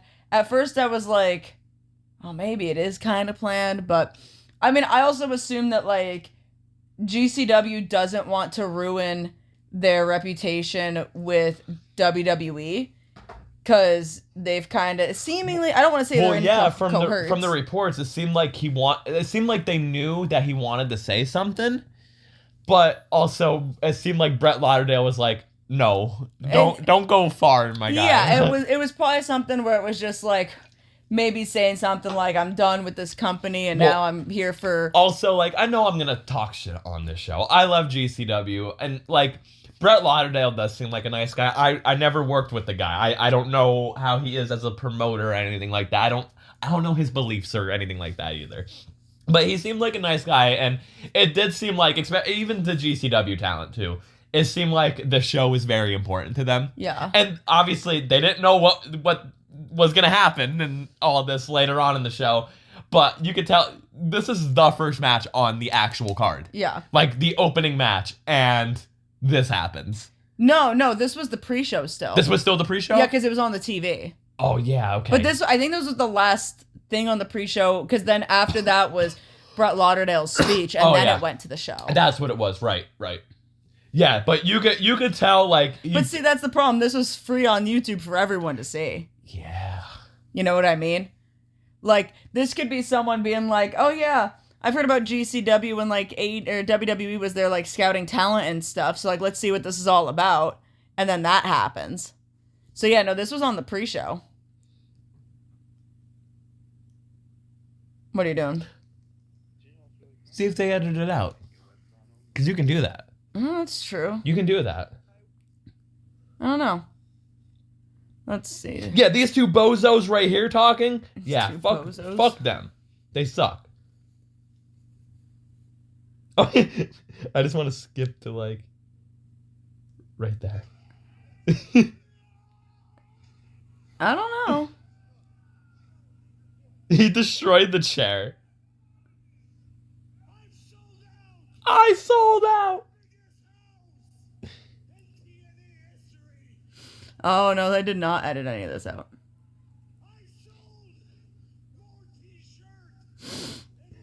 Emil's trying to rip the mic from him. He's trying to get the mic from him. Yeah, and that's why they cut it, yeah. Yeah, no, so they didn't edit it out or anything, but... Yeah, no, they probably wanted to save any possible reputation with WWE since there's the partnership now. There was also a CTE chant. Because everyone was getting hit in the head with fucking chairs. Yeah. In the head, unprotected. And they're just chanting CT. Mm-hmm. Yeah. Anyway. Moving on. So the second match of the night. We're not talking about all these matches. We're going to talk about some of them. I fell asleep halfway through this fucking show. Second match of the night. It's Effie versus Allie Katch. Should be a good one, right? Should be a good one. The story's been going on for fucking months. Did you put lotion on? No. Oh, no, I sprayed that spray because... Oh, I was gonna say, like, something... Because she shit and it fucking smelled. Yeah, she did also. She pooped in the litter box and then she had a hairball. Yeah. So, and fun. it fucking smelled, so it's probably coming this way. But yeah, like, there's like a whole story going on. Like, they're telling a legit story with this. Yeah, this is a very long-term story. Yeah, they've this been is a telling with long-term Effie story. And Allie Katch. The match goes about like 3 minutes because Allie Katch goes for a suicide dive. And as she goes for a suicide dive, she comes down on her leg. Pretty fucking bad. Yeah. And like, we're sitting here like, what happened? And like, you go back and watch it, you can hear it. You hear it. God. Because it was one of those moments she does it, so the crowd goes, and then it happens, and then all you hear is crack. And then you hear, Allie catches a whore. Fuck that person for screaming that. Yeah. But then you hear it, and then you hear her go, oh, fuck, like, fuck. And it's like, is she selling? And the next thing you know, Effie's up, and it's like, nah. Like, this is, like, nope. Yeah. They cut away. Yeah, no, they were on it for a minute. Mance comes out to, like, fuck with Effie, because the winner of this match goes on into the main event to face Mance Warner for the title. But so Mance comes out because they announced Effie as the winner, and then him and Effie are just trying to cover up. Yeah. I don't blame them, applaud them for covering it up. Yeah. No, because they had it on her for a while, like the camera, and for a second, because like you were able to hear her like screaming. Yeah. And at first, I wasn't paying attention to her leg, I didn't know if it was her leg. Because I thought like the way that she was laying, like maybe like her head or like her arm got stuck under the barrier. Yeah. For a second, because the way she was laying, and I was like, oh god, like that fucking like she probably like is stuck and she's like whatever. And then they cut away from her, and then like later on people are saying it was like her leg or her foot or her ankle or something. I thought it was her ankle, but it was lower on her leg, like close to her ankle. And people were saying it was her leg, and then if you go back and watch it, I'm not obviously gonna post any photos or anything for it, but if you went back and watch it, once she hits the ground, her leg's fucked. Yeah. It's fucked, dude. And they did like Steph DeLander shared like the x-rays and whatnot. Well, so did Allie. Yeah, she broke it in 2 places. Yeah, it's bad. Fucked. She had to get surgery the next day. Yeah, like almost immediate surgery and everything.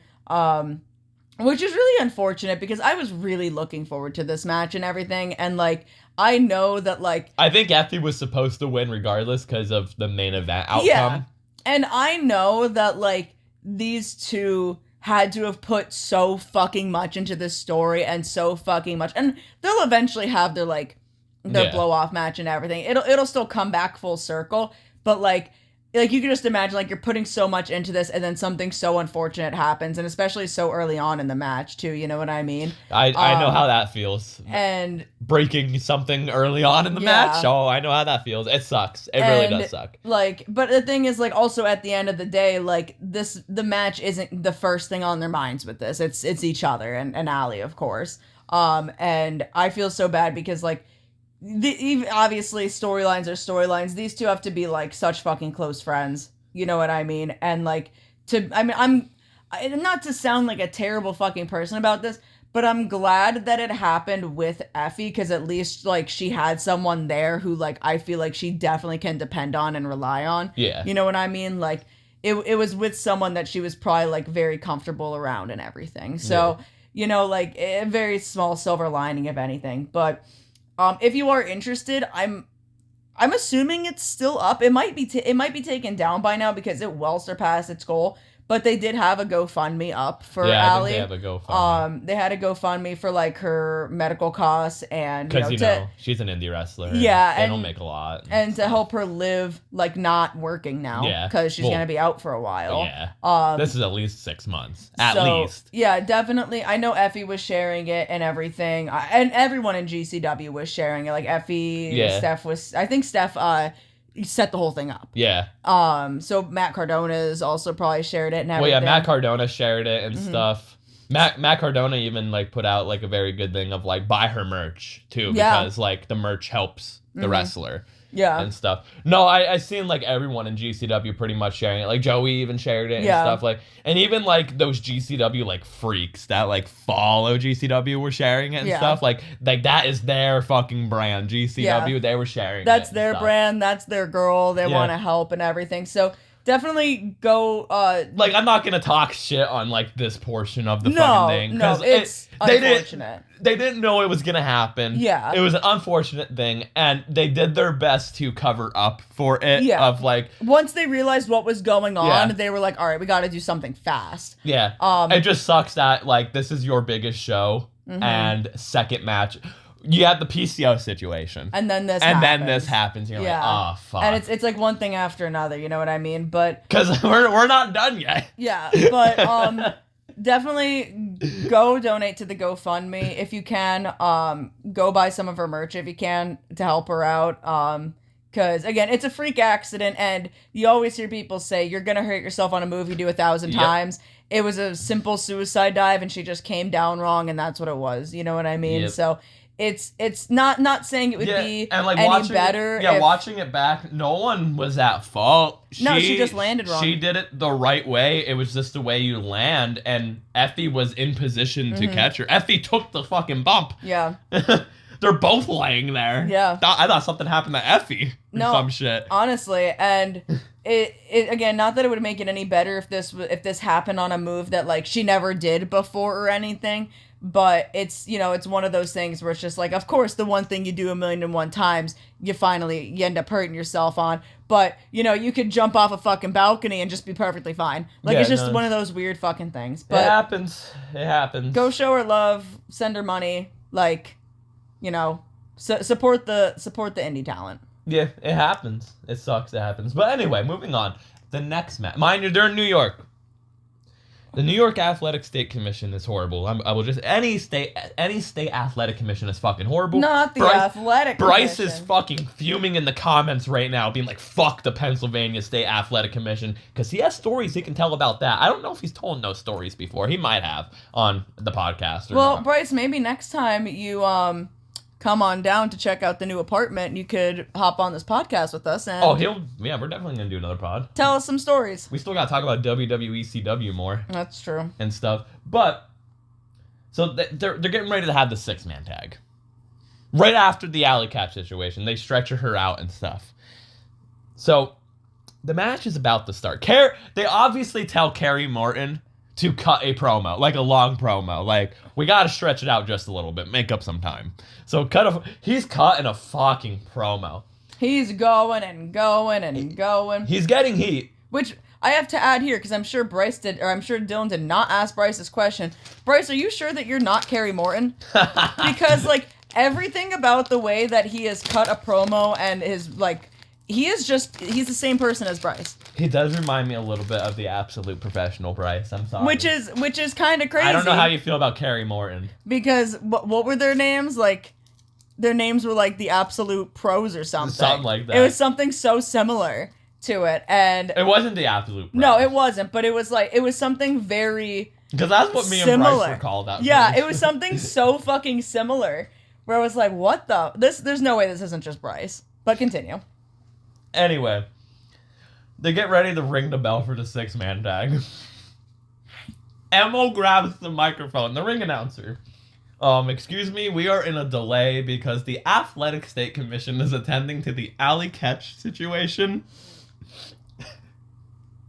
The crowd is you can hear the crowd go, "Are you fucking serious?" Mm-hmm. They're like cutting to like video package. They don't know what to do. Mm-hmm. And the thing is, like, I would hope and assume the crowd's not mad because of Allie. They're mad at the Athletic Commission. Well, that was literally everyone that was watching the show on Twitter of like, fuck the Athletic Commission. And people were saying, this is why you don't run New York. And I tweeted out saying, I don't think GCW should fucking run the Hammerstein ever again. Mm-hmm. Because this is the second time they've ran this, and it's just cursed for them. They are not meant to run the Hammerstein Ballroom. I'm sorry. I get why they're trying it. ECW vibes. It's just not meant to be. Yeah. The Hammerstein Ballroom now, by the way, looks like shit compared to 05, 06. Anyway, so they try killing more time, and Grim Reaper had the best fucking thing. Yo, fuck the athletic commission. I'll get back there right now and beat his ass. For a minute, me and Lyssie thought they were just scrapping this match because Kerry Morton was like, we already got paid. We're going home. Yeah. We're going home. I was like, no way, they're leaving. They didn't. They had the match, but it was like a very timely delay. Yeah. I don't know how long it was, but it went on for a hot minute. Mm-hmm. They finally got the match, and the show kind of went on without a hitch, I think, after that. Yeah. But I don't remember much, because I fell asleep during the Bloodsport match, because I was fucking tired. And then I saw everything else afterwards, and I was like, okay, there's nothing really worth staying up for, to be honest with you. Do you want to talk about everything else that happened that you saw? No, the most I'll say is, Jimmy Lloyd finally turned on Cardona.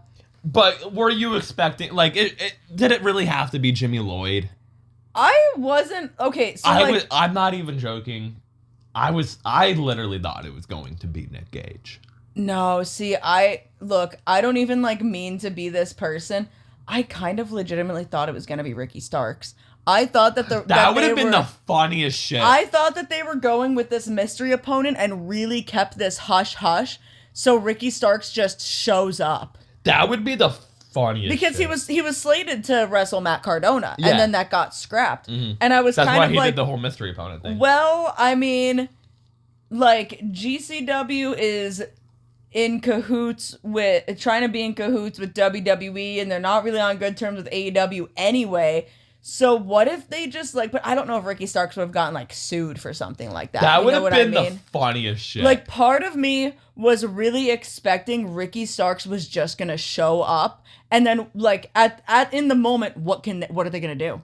You know what I mean? Tony would have lost his shit, bro. Genuinely, again, I don't know if that is gonna impede on his contract or if it's just kind of an unspoken rule on Tony's part. No, there's probably something in the contract that you can't fucking do that. The thing is, Ricky Starks works independent shows, and they've had from when Ricky Starks' contract I'm assuming was made, they were still on good terms with GCW. So it's not, I doubt that there's anything in that contract stating you can't go work at GCW. But he probably got pulled, and Tony probably typed up something. I mean, maybe. That's what I'm saying. That's the only thing I can think of is if they added some sort of extension thing on there or whatever, or if this was just a word of mouth thing. But I just thought possibly that was going to happen, but it didn't. We're going to backtrack here for a minute because I just popped up on Facebook.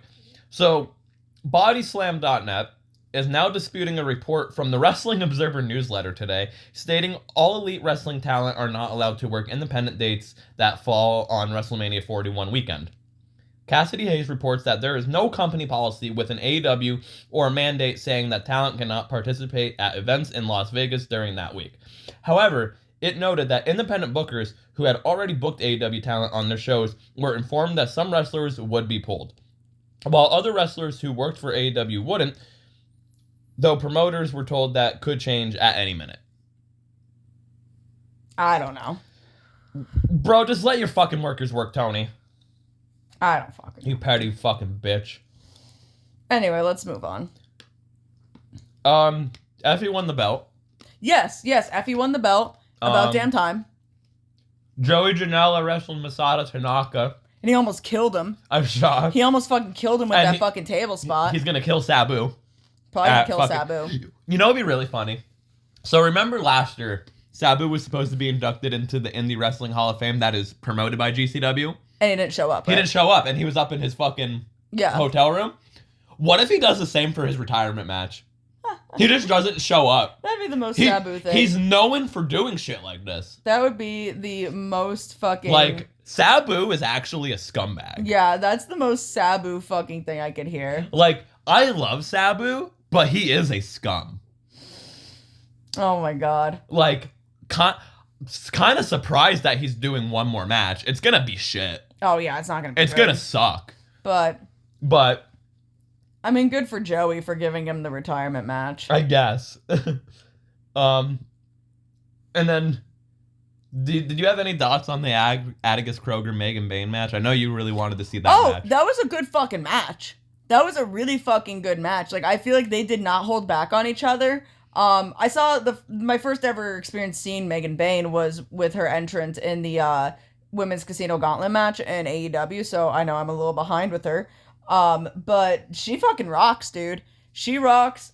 Atticus Kroger's pretty fucking cool. Atticus Kroger's cool. I was here for it. I liked it. Atticus Kroger is pretty cool. So yeah, no, that was a really good match. Honestly, I feel like if you want to see any match from this that was pretty fun, I'd say that was a really good one to watch. Was like that the best match, you think, of the night? Yeah, I would say that would get match of the night. Match of the night. I'm just trying to find a fucking video to put on right now. Oh my god, Dylan, you're fucking pissing me off with all this goddamn fucking bullshit on the goddamn fucking TV screen. Oh my god, shut the fuck up. Hurry up, I want to watch South Park and eat snacks. Do you now? I do. I don't know what to put on. It's fine. Anyway, moving on to Monday Night Raw. So, oh my god, why do you have a paragraph? This is insane. So, Sami Zayn comes out. He declares for the Royal Rumble. Kevin Owens comes out. Admits he was upset when Sami first teamed with Roman, but understands it. It's not like Cody teaming with Roman, because Roman did bad things to Sami, and Sami forgave him. But Kevin also did bad things to Sami, and Sami forgave him. Kevin then says Sami is his best friend. He's like a brother to him, and he knows that Sami can win the Rumble because Kevin has Sami's back, and Kevin knows he can win the WWE Championship because Sami has his back. Right, Sami? Kevin believes him and Sami can accomplish one more thing together. And that's main event mania against each other for the WWE Championship. What do you think about all of this? It won't happen. It's not going to happen. But what do you think of, like, the story? Because everyone was like, oh, man. Because everyone, like, the running thing on Twitter was, oh, man, wait until Kevin and Sami meet up. Kevin's going to beat the fuck out of Sami about the whole Roman thing and everything. I think... He didn't. I think Kevin might be playing a little ploy. Well, yeah, no, that's what it is. Yeah, like, Kevin's playing a little ploy. Yeah. He's going to turn on Sami. Well, yeah. Yada, yada, yada, whatever. That's the whole thing. But, I don't know. I'm interested. I love Kevin and Sami, so I'm interested to see what they end up doing. That is the whole thing. And then I have, man, the greatest thing that happened on Monday Night Raw of all fucking time. And that is CM Punk shoots on Hulk Hogan. Yes. He said, you put Hulk Hogan in the Royal Rumble, I'll throw his dusty ass over the top rope, and I'll kill Hulkamania once and for all. What a promo by Punk, and I love that. And supposedly, so they were promoting Hulk Hogan for tomorrow's Saturday night's main event. Well, you guys will be hearing this on Tuesday. We're reviewing Saturday night's main event next episode. But so they were like promoting Hulk Hogan to be on Saturday night's main event. But then they also started in the past couple of days reporting or like promoting Jesse the Body as well for Saturday night's main event. So people are like, hold on a minute. Because they hate each other. All of a sudden, Hulk Hogan's son's getting married and he won't be there tomorrow. All of a sudden, it was a family commitment and now it's all his fucking son's getting married out of nowhere. Add that to the Hogan lies. Yeah, literally. Picture it didn't happen, Hogan. Literally. What do you think about CM Punk shitting all over Hulk Hogan? As he should. As he absolutely should. If you had to put CM Punk S, A, B, C, D, or F tier, where would CM Punk lie for you? Non-bias. Everything. A minus. A minus? Because I loved him growing up. I just feel like his in-ring stuff isn't bad now, but I'm scared every time I watch him. Because I'm just scared he's going to hurt himself again. I'm giving Punk an A+. I love CM Punk. I love him. If I give him an S, that's really biased, I feel like. I just feel like he hasn't... He's slowed down with age. Yeah, he hasn't been great. And you know, when you don't wrestle for 7 years and stuff. Yeah, but, you know, is what it is. Anyway, moving on. Corey Graves is back on NXT. This is NXT. This is the only thing from NXT. Corey Graves is back, and he pretty much said, I'm right where I want to be. And then supposedly from Dave Meltzer, but we don't know if this is true or not because, we just read false reports from Dave. He supposedly has 2 years left on his contract. They lobotomized my boy. They took him out back and they gave him the WWE lobotomy. He was just having a bad day. He really said, I have a lot to say. I'm pissed off. And the next thing, I love to be here in the WWE NXT announcement team. Thank you guys for having me.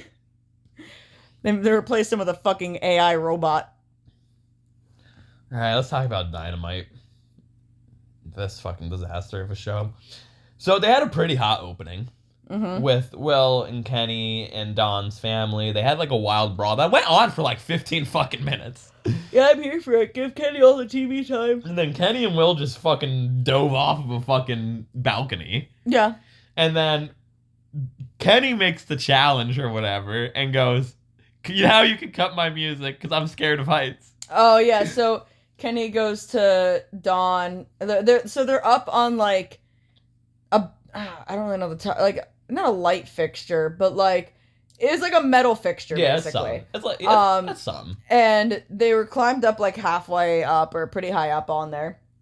And Kenny's like, Dawn, you have a boy from down under, so how about we give the hometown boy a chance or whatever. It's gonna be me and Osprey versus Fletcher and Takeshita at Grand Slam Australia.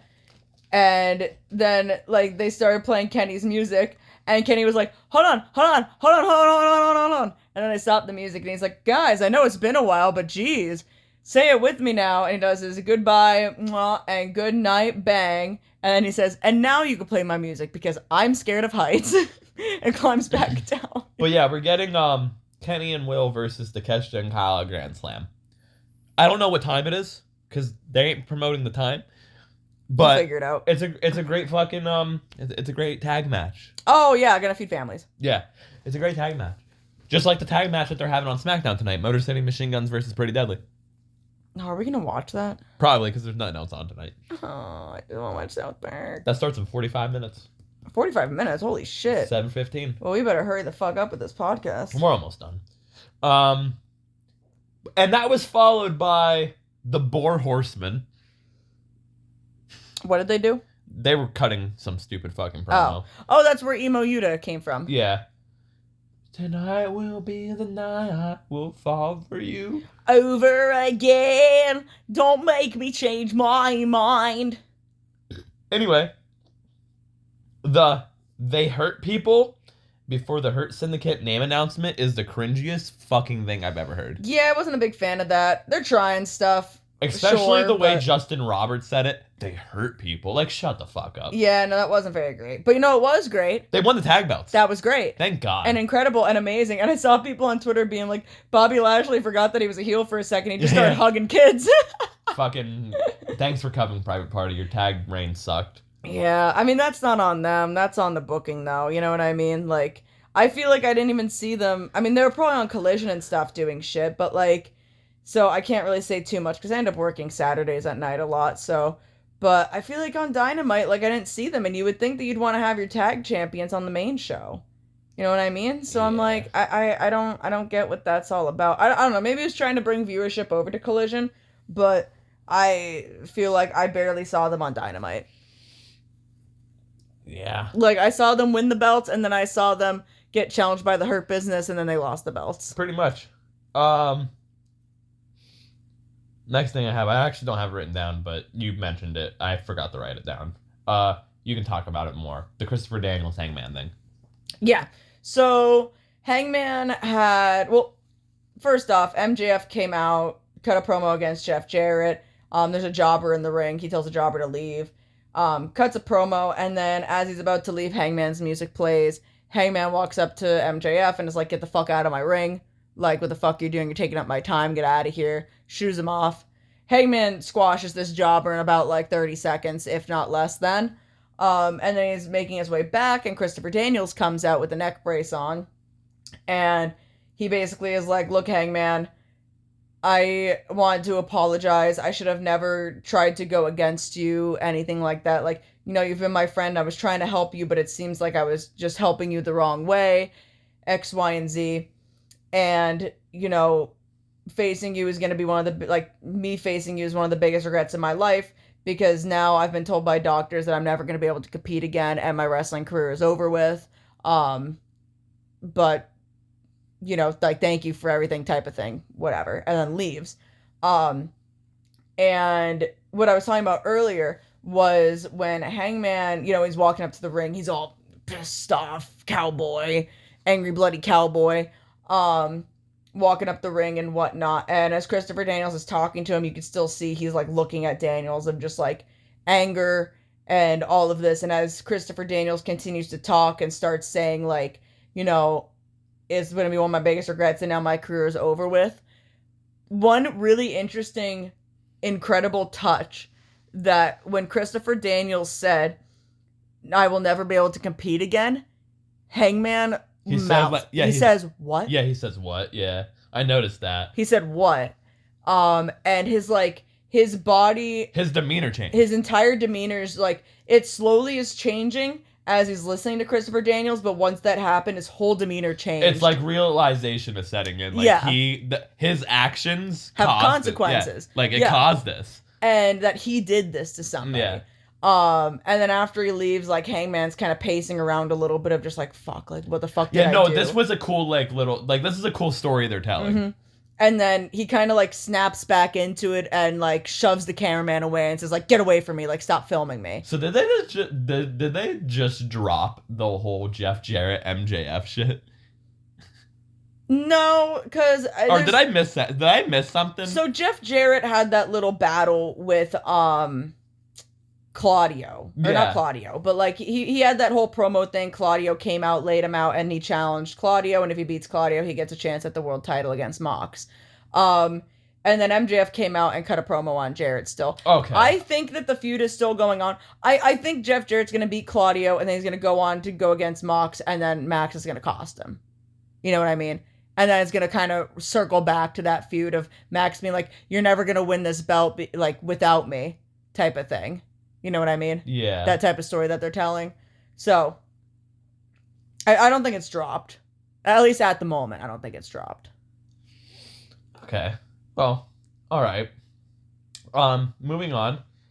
So I guess Malachi's gone. Yeah. Now it's something official that like I can say, okay. Yeah. Because again, not to be like this person, there has been so many fucking reports all the time about Malachi being out of the company that it's one of those things I'm not going to believe it until I see it. And we are now here with it. Because they pretty much confirmed it.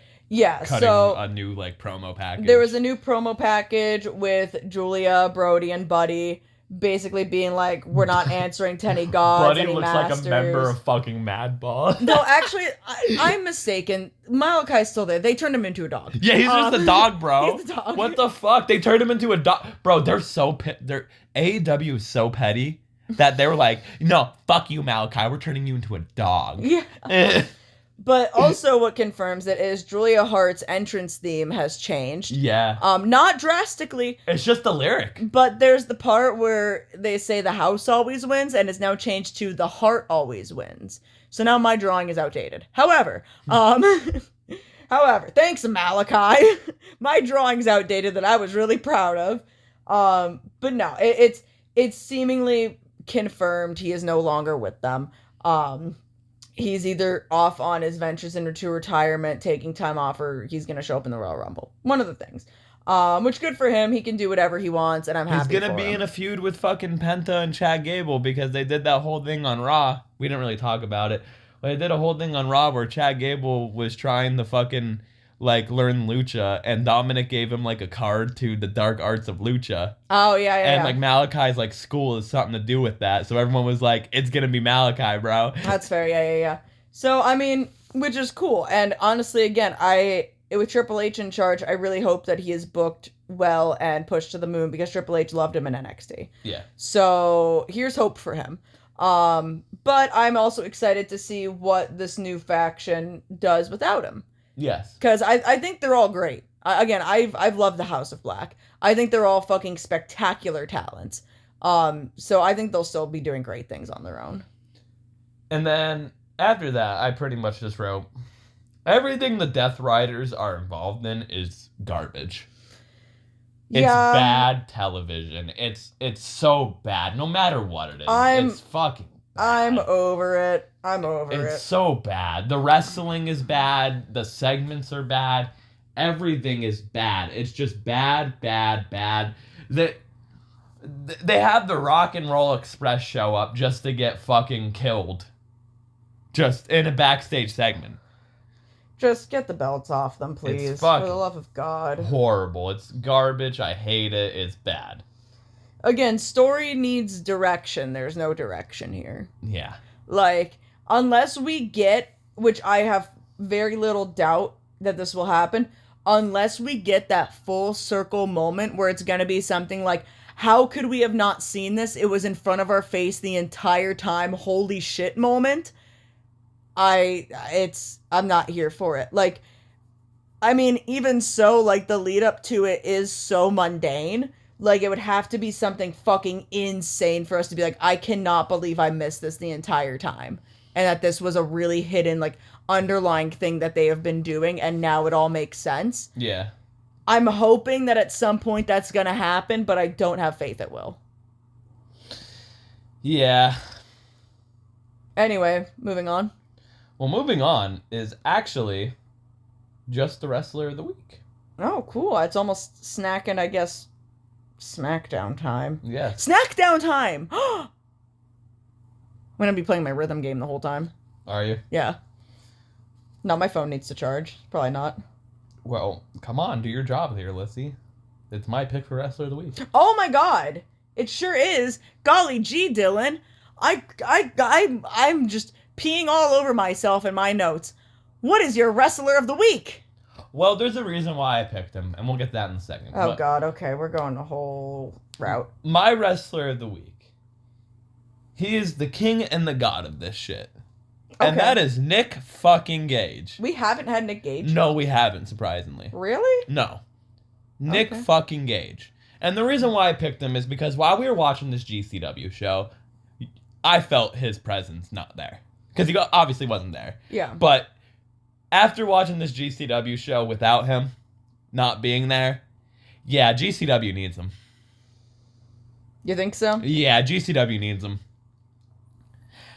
Watching, like, seeing, like, I haven't really watched, like, a GCW show in the past couple months, but I've seen snippets and stuff. GCW needs him. I don't know what really happened with everything. I know we've talked about it on the podcast before. I don't know what really happened, but I hopefully stars align one day and he comes back. Yeah. Because GCW needs him. And I'm only saying that because GCW is like the hottest indie company. Yeah. GCW needs him. And they don't have their Hogan. He's literally their Hogan. Yeah. He was the most over fucking thing ever. I love Nick Gage. I do. I've always liked Nick Gage. Mm-hmm. MDK all fucking day. Yeah. All right. Well, what was your first introduction to Nick Gage? Like, how did you find out about him? I remember seeing like stuff like on old CZW shit, like back in the day. But like, what made me I guess like the true introduction is when he got arrested, because you were like, what the fuck happened to this wrestler? And then you learn what happened and everything, and you know he got arrested and was like, oh okay, and then like he returned. And then everything clicked. I'm like, oh, this is the guy that robbed the fucking bank. Holy shit.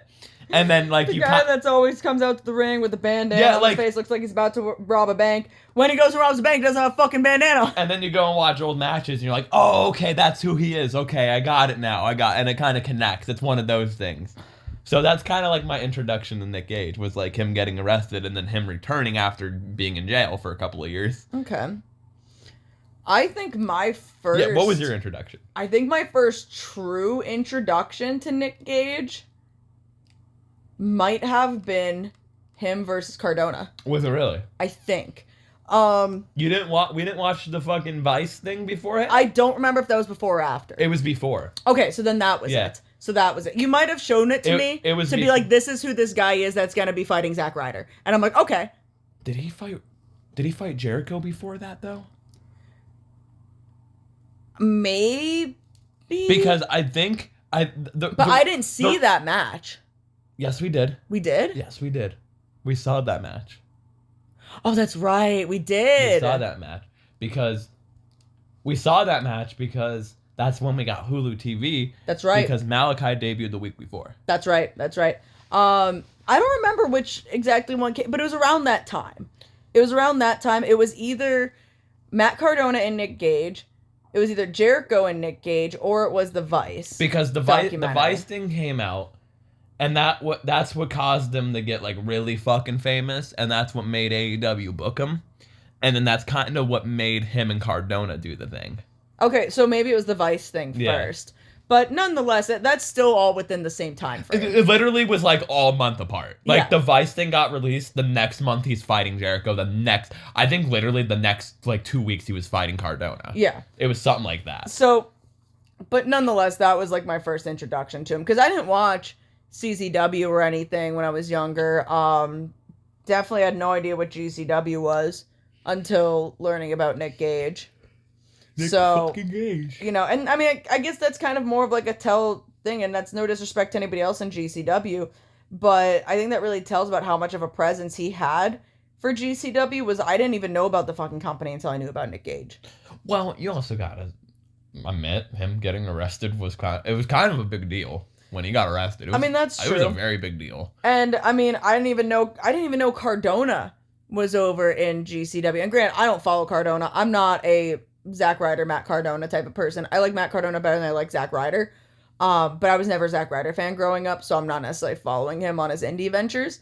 I think literally when I found out about it, or when I found out about Matt Cardona being in GCW, was you saying, yeah, Matt Cardona, he used to be Zack Ryder. And I'm like, oh God, that guy, I hated Zack Ryder.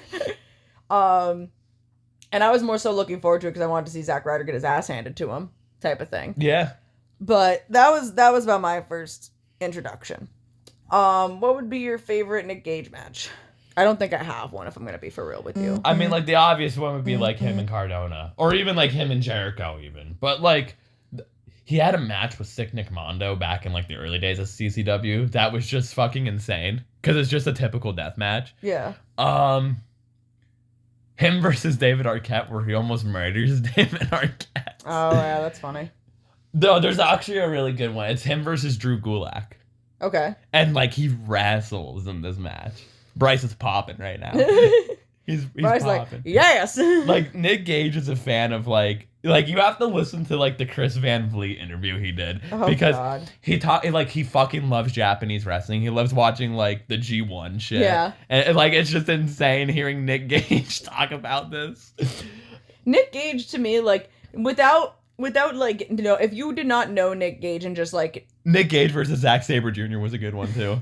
Like, if you just know Nick Gage and, like, what he does in wrestling, like... I feel like you would not think that this man watches wrestling. Bro, literally. Like, you would just be like, oh yeah, this dude's probably like, oh, I can beat people up with weapons and get a paycheck. Hell yeah. Like, you would not think that this man's like, oh yeah, no, I'm actually a big fan of old school Japanese. Even his thoughts on, like, deathmatch wrestling is insane. Because he's like, yeah, fuck that stapler spot. Everyone fucking does that. Yeah, it's fucking insane.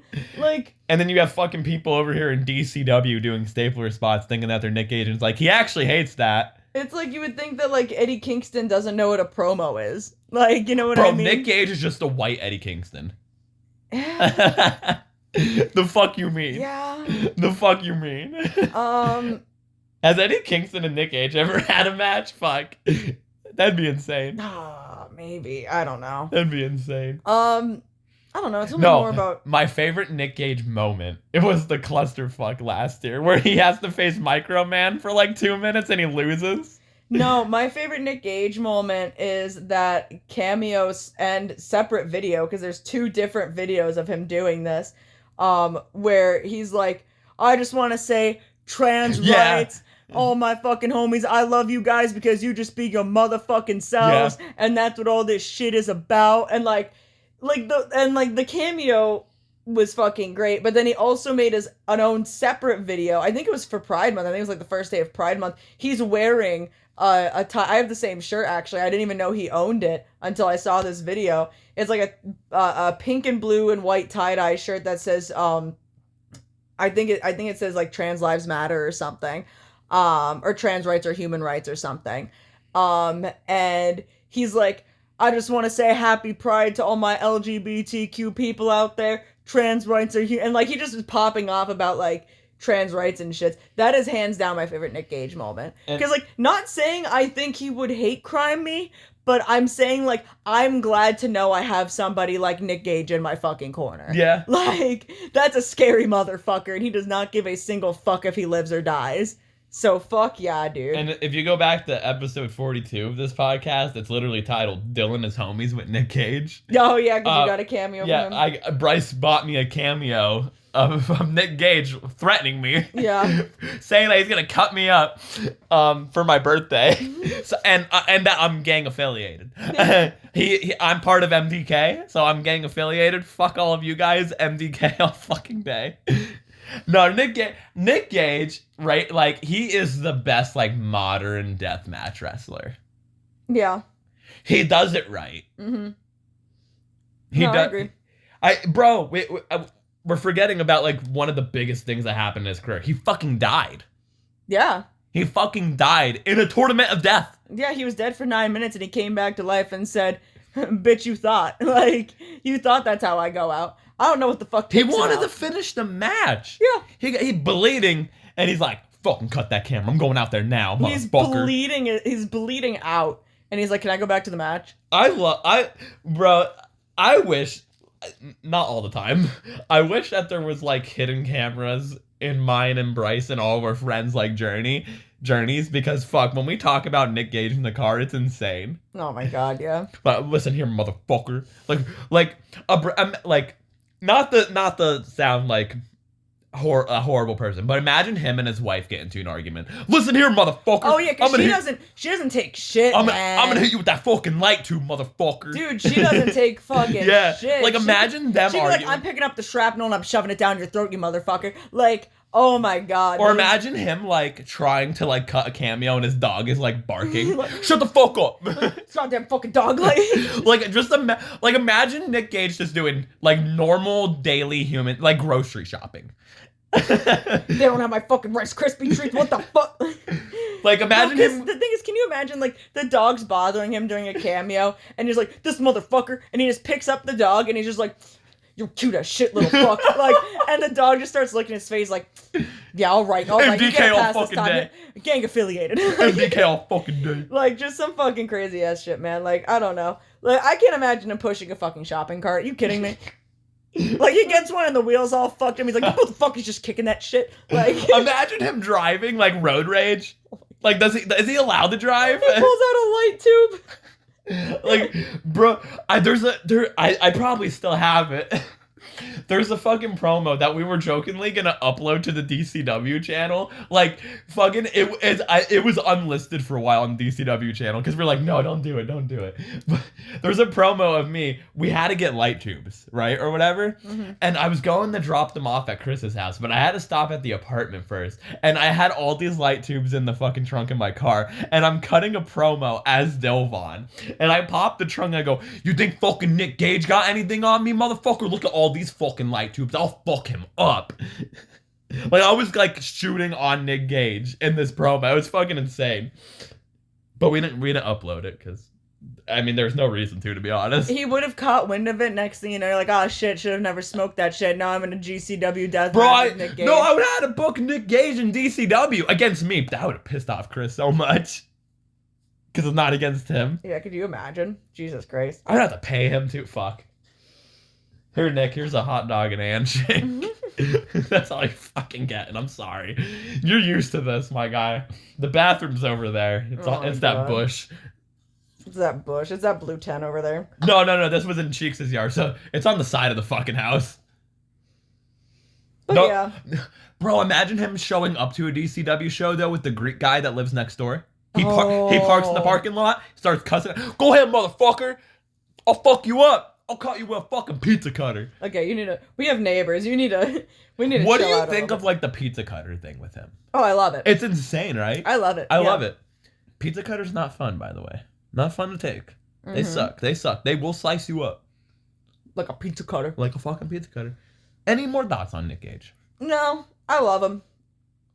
I hope whatever he's doing, he's healthy and he's happy. He's just doing, like, indie dates. Like, he showed up to CZW in a few weeks. Yeah. Something like that, so.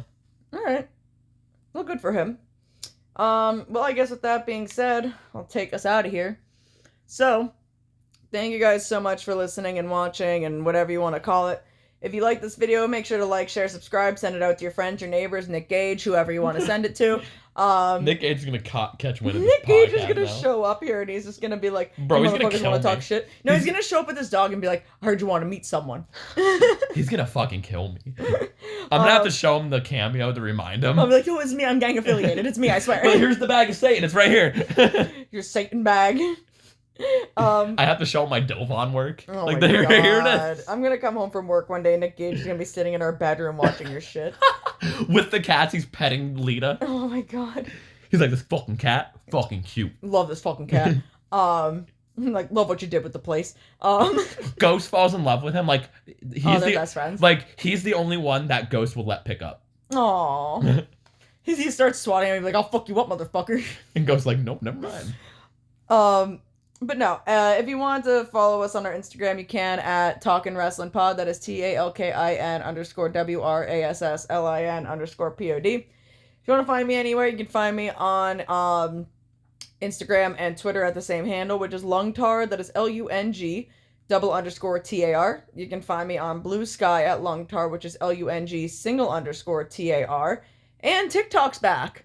Along with CapCut. If you made it this far and are still listening, we're back on CapCut. Not that I think it really changed all that much with the other app, but we're back on CapCut. Yeah. So if you want to find me on TikTok, you can find me at Lungbucks. That's LUNG_BUCKS.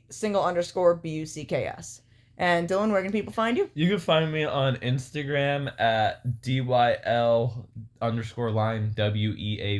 WEAVES_line, and on Twitter at DANI_line VALO_line, and fuck Elon Musk.